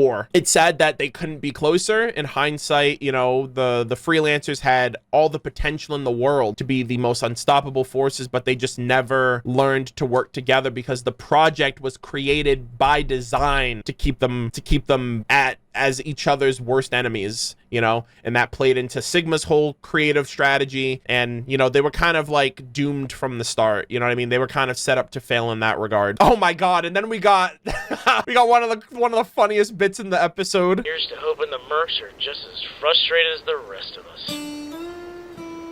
I am extremely frustrated. So God bless Miles. I actually can't wait to finish season 13 so I can tweet at him and be like, yo, I know it's irrelevant. I know it's long past its prime of relevancy at this point. Rooster Teeth is shutting down. The final season of RVB is coming out. But I can't wait to just tell him that I finished the Chorus trilogy, because this is his baby. This is his direct contribution to Red vs. Blue, a series that he was watching before working at Rooster Teeth, I think, and like even before actually working on writing it. You know, I'm pretty sure he still supported it being a member or like an employee at the company. But to go from being a fan to being one of the writers of the show to leaving your legacy as something that some people consider the pinnacle of Red vs. Blue, following Bernie Burns' 10-year crusade of writing the initial foundation of the story, I can't imagine what kind of high that is, what kind of accolade that is, what kind of accomplishment it feels like to contribute something like that to Red vs. Blue and Rooster Teeth's 21-year legacy. But I appreciate that at the very least. You know, I don't think there's any new RVB fans. I think there might be. Like, obviously, every so often someone pops up on YouTube starting a reaction series. I really want to get Cal to watch RVB. Probably I'll probably wait until I move to Canada, so we're together. We'll probably watch it together, do like reaction content for it, and just kind of have her go on the same journey that I did. But you know, naturally, I just feel it's very rare, if at all, that any new people are getting into Red vs. Blue. Maybe some new people will get into it when this final season comes out, but it really does feel like RVB has always been made for the same people that have been watching it. Obviously, the intent is to get new people to watch it. Maybe some RWBY fans will watch it or whatever the case might be. But like, I really feel like I'm like a new breed of individual who is watching RVB for the first time in the current age. Maybe even some people watched Red vs. Blue because I covered it as content, and maybe they were watching me for RWBY, or maybe they were watching me for, you know, Genshin, and then they checked out this channel or whatever the case might be. I know for a fact I've influenced some people checking out RWBY, some people checking out Red vs. Blue because of me as a content creator. I've gotten so many comments on that. So I don't know. I just think, I personally think, like, in the last 10 years, for example, I feel like the shift has been on RWBY, especially for the people who work on it, like Carrie and Miles and stuff. I'm pretty sure Miles gets more compliments on Camp and RWBY in this day and age. People asking questions, people recognizing him, people, you know, meeting him at conventions and stuff for those. But yeah, I just think it's great. I would love to be able to talk to him about the process, where he was at the time, what it was like to, you know, step into the shoes of Bernie Burns and pick up the show and how it was initially received. I remember when I went to RTX for the first time, and I remember I had started Red vs. Blue. I think I was on season 3 by the time I went to RTX 2016. So it was my first RTX, and before I went to RTX, I visited Rooster Teeth Productions. So I went to stage 5 where they were basically housed. They were working on Ruby Volume 4, and I met Miles the day that I got there. I was there a couple hours early, and then Miles showed up, and then Carrie showed up, and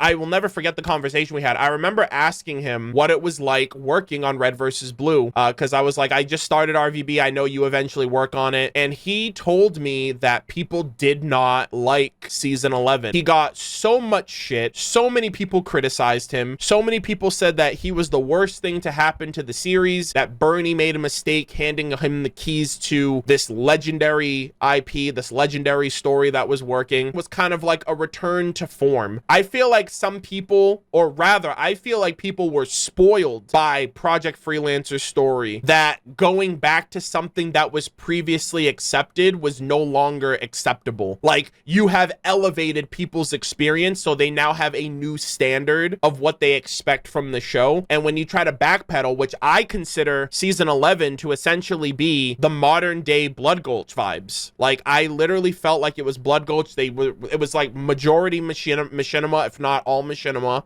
outside from like Felix and Locust's introduction at times. So obviously bro had to cook, and people were not very patient in allowing him to do so. And then I think the turning point for him was Cloak and Dagger. It was when people thought, oh, here's another character, another Miles Luna insert, which I kind of disrespectful to say that personally. Like, people think that Miles is so head up his ass that he thinks, I'm gonna create myself in Ruby with Jean, I'm gonna create myself in Red vs. Blue with Felix, I'm gonna create myself in Camp with David, or whoever the character is in that. These are characters that are supposed to be emulating real people, not like inspired by real people, but like I don't see anything necessarily wrong with that. I feel like that people relate to other people, and you know, I see a lot of myself in Jean. That doesn't mean Jean was inspired by me. I don't know many people that can say they relate to Felix, but Felix was definitely a character. But again, at the time, he was a wolf in sheep's clothing. He deceived everybody, and I think Cloak and Dagger was where people started giving Miles his flowers, retroactively, especially because that reveal kind of makes you realize all the criticisms of Miles is self-inserting himself to be this, you know, good Christian boy of a character, you know, this good man that's doing right by the characters. He's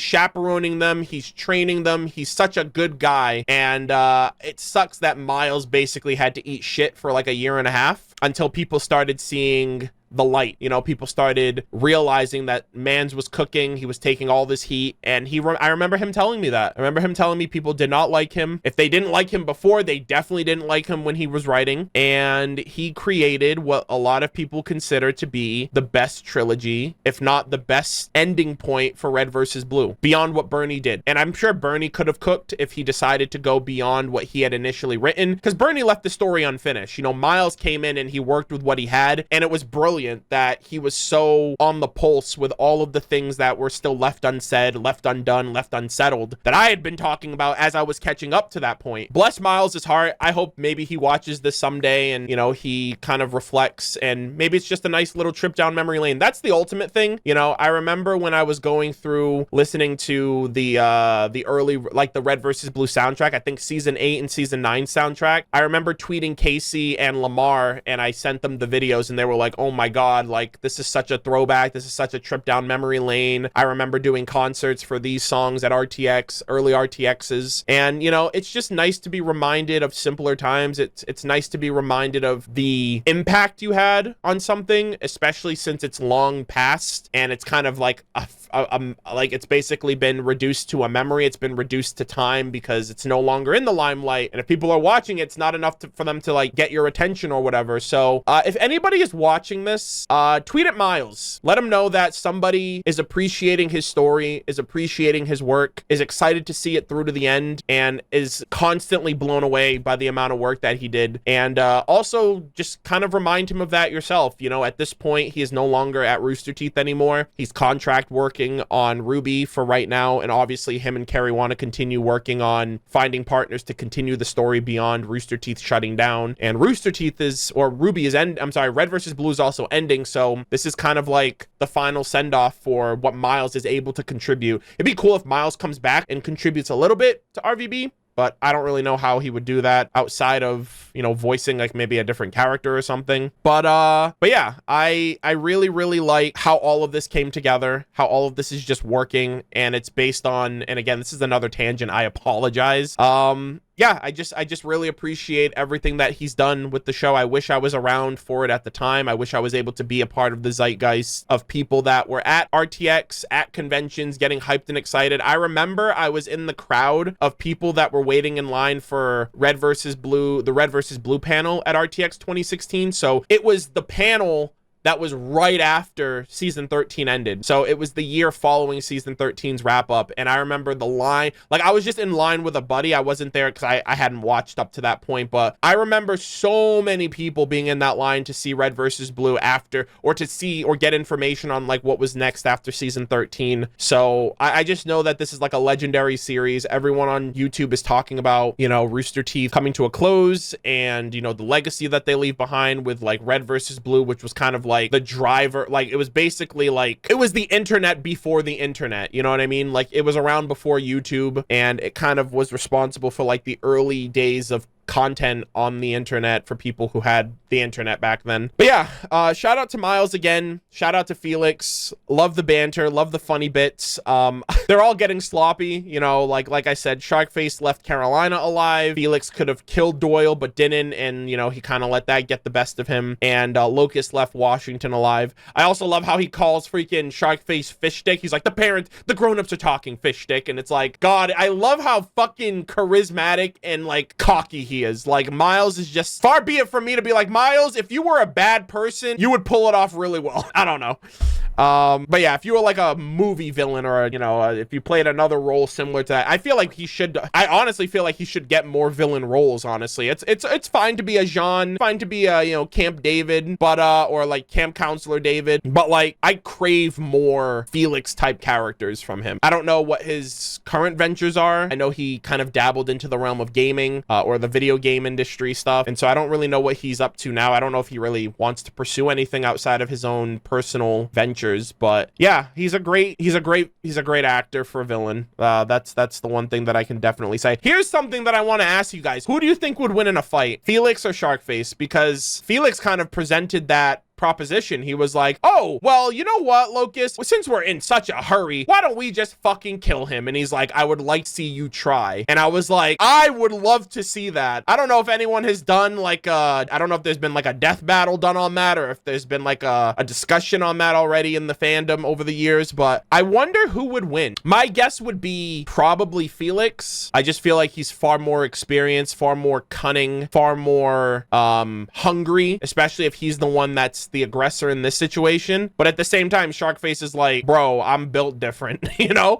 So it's literally like, it's like an assassin going up against a tank, you know what I mean? I feel like it would be an incredible fight, but it's really like, well, who would win? Because I feel like I feel like Felix has the bloodlust, but Sharkface has the sustainability. Like, he can just take beatings left, right, and center. And if he gets you, it's like, what are you going to do from there? So let me know who you think would win in a fight. I feel like it's going to be a popularity contest. I just don't know if people legitimately think it's Felix, or it's Felix because he's the season 13's favorite baddie. You know what I mean? But I am curious. I have no idea who would win in that case. But again, they're also in a stalemate situation. It sucks for them. More advantageous for the people that are the ones that are going to get eviscerated if the enemy gets the key. Obviously, it means there's still work to be done on the enemy side of things. And again, everyone has to take a little bit of the L because everyone has been a little sloppy in this situation. And then we get into the meta discussion, which was so fascinating. I wrote 4 lines here. I wrote 4 words here that kind of emphasize that conversation as a whole. I wrote soldier, killer, slave, human. Locus is constantly talking about he's a soldier, you follow your orders, you do as you're told, you complete the mission. That's what it means to be a soldier. And then there's the aspect of a killer. You know what I mean? Like, how do you answer for all of the crimes that you've done? Who does that fall on? Is that your responsibility because you lack agency, or does it fall on the person telling you to do the orders, therefore your consciousness is wiped clean? And then there's the whole slave dynamic that I'm so glad Aiden gave him that perspective. He's seeking validation so many places that when his viewpoint is challenged, it gives him pause. He's like, oh no, if you don't take the moment to think about what you're doing and you just do it based on the fact that I don't, you know, do as you're told, you know, do as I say, not as I do. You're basically a slave. You're an indentured servant. You're an indentured servant at that point. If you have no agency to think about what you're doing and decide for yourself if you want to go through with it, because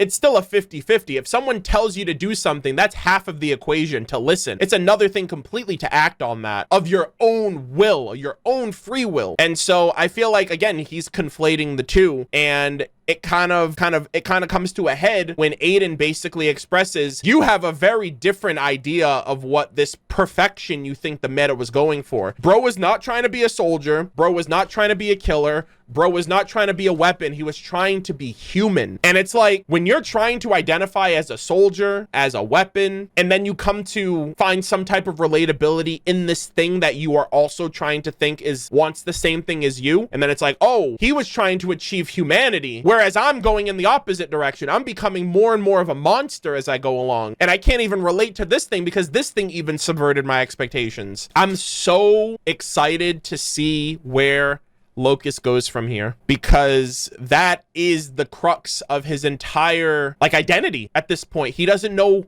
who he is. He doesn't know who he is. That's literally what they asked when he went into the portal. Like, who are you? You're not even Locus. That's just like a fucking random ass color name that you came up with for yourself. I don't know. It's very fascinating, and we have 2 batches left to figure out the answer. And it's not even about who is he. At this point, it's who is he going to become. He can't take back any of the shit that he's done in the past. His hands are already dirty. The only thing that's really left for him is to realize the error of his ways and try to find a way to make amends to it. But I want to see how that process plays out, and I want to see I want to see the point where it happens. I want to see the conversation he has, the interaction he has, like what causes him to turn. Because I think Felix is long gone. I feel like he's far past the point. Oh, and another thing, Felix is afraid of something. That was like the coolest realization out of all of this. Felix is afraid of something, and he went through the portal too, and he came out playing. He's like, oh yeah, I just killed everybody. You know, it's like all these fucking people, all these people that I've killed from my nightmares and stuff like that, you know what I mean? And it's just really fascinating. By the way, we're getting into episode 14. This episode was called Counseling. I feel like everyone went through a little bit of therapy, a little bit of counseling, right? Aiden and Locus, Kimball and Doyle, with Washington and everybody else there as support. But yeah, I absolutely loved it. By the way, this is just a little random thing. I wrote it here in my notes. Let me know in the comment, who's your favorite red? Who's your favorite blue? Who's your favorite AI? And who's your favorite freelancer? Just out of curiosity. I don't know if I've ever asked that question before, or if it's ever been something that I've addressed in a discussion portion of a video, but I am curious, like just out of curiosity. I think for me it would be Donut, Church. Oh man, this is tough. Donut, Church, Theta, and York, I think are my picks here. But yeah, I guess getting into the final 2 topics here, the meta. I loved how Aiden so eloquent. First off, I would love to have my own personal AI in the voice of Aiden, right? The counselor of Project Freelancer. His voice is just so calming and therapeutic, and I could literally listen to it forever. And TBH, to be honest, in this day and age with artificial intelligence like voices, I feel like you could do that. I feel like I don't condone it at all, because it's the voice of a real person, but like, I think you could literally just sample all of Aiden Price's voices throughout Red versus Blue and create a voiced AI in his voice. And I'm pretty sure they'd have it down to, I mean, they have freaking AI videos on YouTube of like the presidents and shit like that, like gaming together, and it sounds so authentic. But I just love his voice so much. It's so calming. I could literally listen to him talk forever, and he's always spitting some crazy like logic or some crazy like information that's super like interesting to listen to itself, and then his voice complements that, because it's like, oh my god, this information, I want to hear it, and your voice is great, so I want to hear that too. And it's just like double the sensation. I love how he mentions that the meta, the difference between the meta, like what made the meta an unstoppable, or rather what made the Reds and Blues be such a formidable force for the meta, was that they had each other. They had trust, faith, and companionship over the meta, who only had himself in the end. He had himself, he had the crazy like perception of what was left after the AI were all taken care of and defeated. And he only had himself, and he had his brute strength, his brute force, his power, and that was it. And when you think about it too, the meta was literally, I think, undefeatable prior to the finale of season 6. When you think about it, he had 8 fragments, every armor enhancement that I think we've seen up until that point, and it took the EMP to like neutralize all of that for him. But prior to that, I think Sigma was still at the helm of all of his actions. So, you know, Sigma's plans were coming together rather beautifully. You know, they achieved, I think, the closest thing to meta stability, because they had the host of a human and they were all kind of collected. They still needed the alpha to be truly whole, you know what I mean? But yeah, I loved that.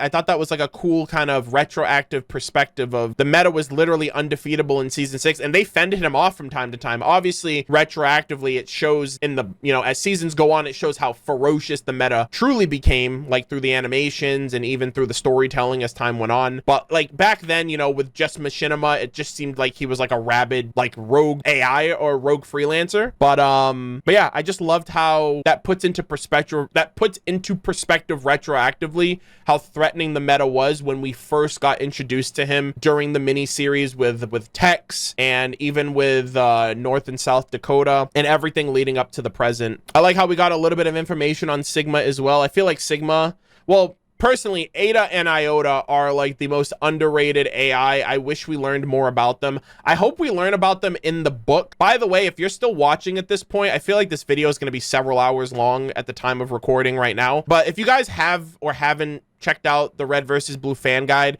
is that something that you would like to see as content on the channel? I don't know how I would deliver the information. It would probably be like, maybe I read the pages on screen and I interpret and decipher and go through it. I need to figure out how to do that. I might need to get a digital copy of the book, just because in terms of it being in physical, I have it physically, but it would just be kind of hard to express the physical book in like a video format. And with Rooster Teeth shutting down and Red versus Blue coming to an end, I don't think I'm hurting any sales at this point. I don't even think they sell the book at the Rooster Teeth store anymore. So just being able to make content out of it after the fact, 10 plus years after its creation, I think will be fine for doing it on video.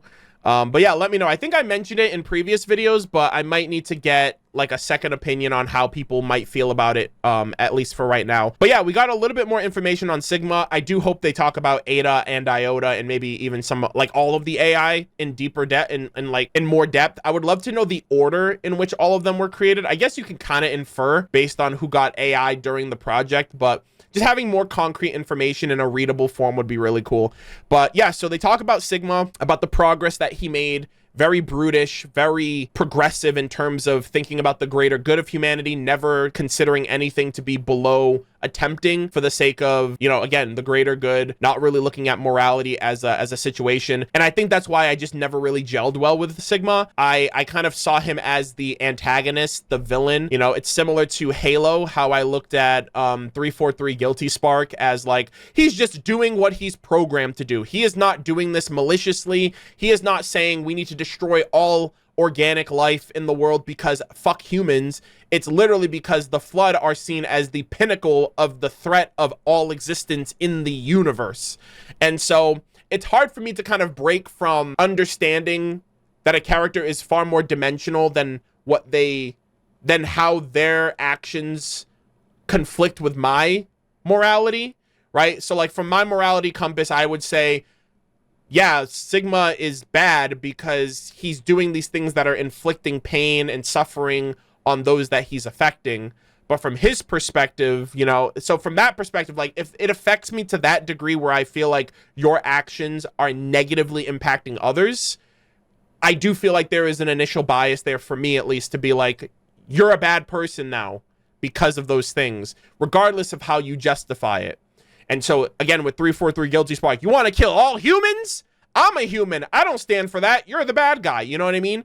And so I feel like that's a personal bias of mine. It doesn't always show. It's very few and far between. But I just remember the same way I felt about Sigma in the way that he did things was very similar to how I judged 343 Guilty Spark when I first started playing like Halo 1 and Halo 2 especially. So yeah, I just loved it. I loved how, you know, Aiden expressed that perfection is subjective. What you think is perfection as being a perfect weapon, a perfect soldier, was truly, for the meta, a means of becoming meta-stable, of achieving meta-stability, to become human, which is something that was expressed all the way back during the classroom scene of Season 10 of Project Freelancer, which was the whole point of an AI trying to achieve like the state of a human. And then, you know, that basically was what drove the Sigma to go through with his plan. Like that's what everything was leading to. It was leading to the AI having a central hub of gathering all of them, despite the fact that that was against his protocol. But again, breaking the rules was beneficial. You know what I mean? It's like some people were praised for drawing outside the line, or coloring outside the lines, if you will, or thinking outside the box. So while the meta was going for humanity, Locust was focusing on being a weapon. And because the two did not compute, the two did not correlate, you know, from Aiden's perspective of giving him that information, it kind of leads into a situation where I think, again, Locust is going to have to really dig deep and figure out who he is for him. Not trying to relate to Wash, not trying to relate to the meta, not trying to relate to some Joe Schmo soldier, but really relate to himself. And I'm just curious how that's going to happen. And I said here, and I think I said it in my reaction too, I think Felix is afraid of being bested. I think he's afraid of someone being better than him, someone outclassing him, someone outshining him. Because he's very egotistical. He is very self-centered. He is very charismatic. He always feels like the center of attention when he's around. He always has to have the last word. He's very braggadocious, and I feel like the antithesis of that is, I feel like that's overcompensation to an extent. Like, look at me, look how cool I am, look how perfect I am, look how strong and fast and cunning and clever and all these things I am. Look at me, look how awesome I am. The opposite of that is being actually insecure in yourself and using all of these other aspects of achievements and accomplishments as a defense mechanism, or even as a scapegoat for like your true deep insecurities, which is, I feel like Felix would probably not want someone else to put him in his place, you know? And from my perspective, I feel like that could be Locust, you know, because Locust and Felix have always been a dynamic duo. They've always done things together. But if Locust starts having second thoughts and starts swaying from the norm, I don't know how Felix will feel about that, given the fact that they're like two peas in a pod, you know what I mean? So yeah, the only thing I can think of is him being challenged by someone that he feels is better than him, or someone that he feels like he can't compete with. The only person I can think about would either be, not even Sharkface, because he contested Sharkface, but he's never, I don't know. That's the only thing I can think of. I have really nothing else. But obviously time will tell. But it's very interesting to know that this man actually, you can actually strike fear into this man's heart. So there was that. And then I love the payoff at the end with Kimball and Doyle. Again, I feel like Doyle's words rang super true about Kimball wanting to just die for her beliefs, being super eager to take positions, take the lead people into battle. And as long as you die a martyr, you know, you died for a cause, you died for something, you took action. But, you know, failing to plan is planning to fail. And so from her perspective as well, I think that it's equally foolish for her to expect that things will work out in her favor, just because, unlike Doyle, who's a little bit more passive and a little bit more calculated in how he wants to go about this, she's tired of sitting, she's tired of waiting, and she feels like every second waiting is a second that people are dying, ammunition reserves are running low. And I understand that. But, like, you can't just assume that there is no better way. especially when, you know, if anything, the enemy's at your doorstep. So at that point, a counterplay is the best course of action. I do think Doyle has a good shot of dying, though. Because one of the moments at the end here, and this is the end of my notes. We're pretty much done here. This recording is like 2 hours. Oh my God. This video is going to be like 2.5 hours. I can already tell. One thing that Doyle mentions is how, you know, he feels like a failure. You know, he's being said, all these things are being said about him. You're a coward. You didn't take the fucking bullet. You took the easy way out. You don't know what you're doing. I feel like he's really going to take that into heart when the time comes. And there has to be, I'm expecting there to be some sort of sacrifice. You know, I don't expect everyone to just get out scot-free. I don't know who else could potentially fall, but I feel like, especially since Doyle has the key and they need this key to access this temple, I feel like we're going to get just at the precipice of that, but Doyle dying is going to be a factor in what pushes us to that final point of uncertainty of, like, Doyle's dead, the key's, you know, up in the air, who's going to get it? You know, who's going to become the new host, and how is this going to wrap up, and how is this going to end? I think that is like the major focus moving forward now with this entire, you know, plot now, with the space pirates, Sharkface and company are moving in on the city, and they have to make this final push. At this point, this is it at this point.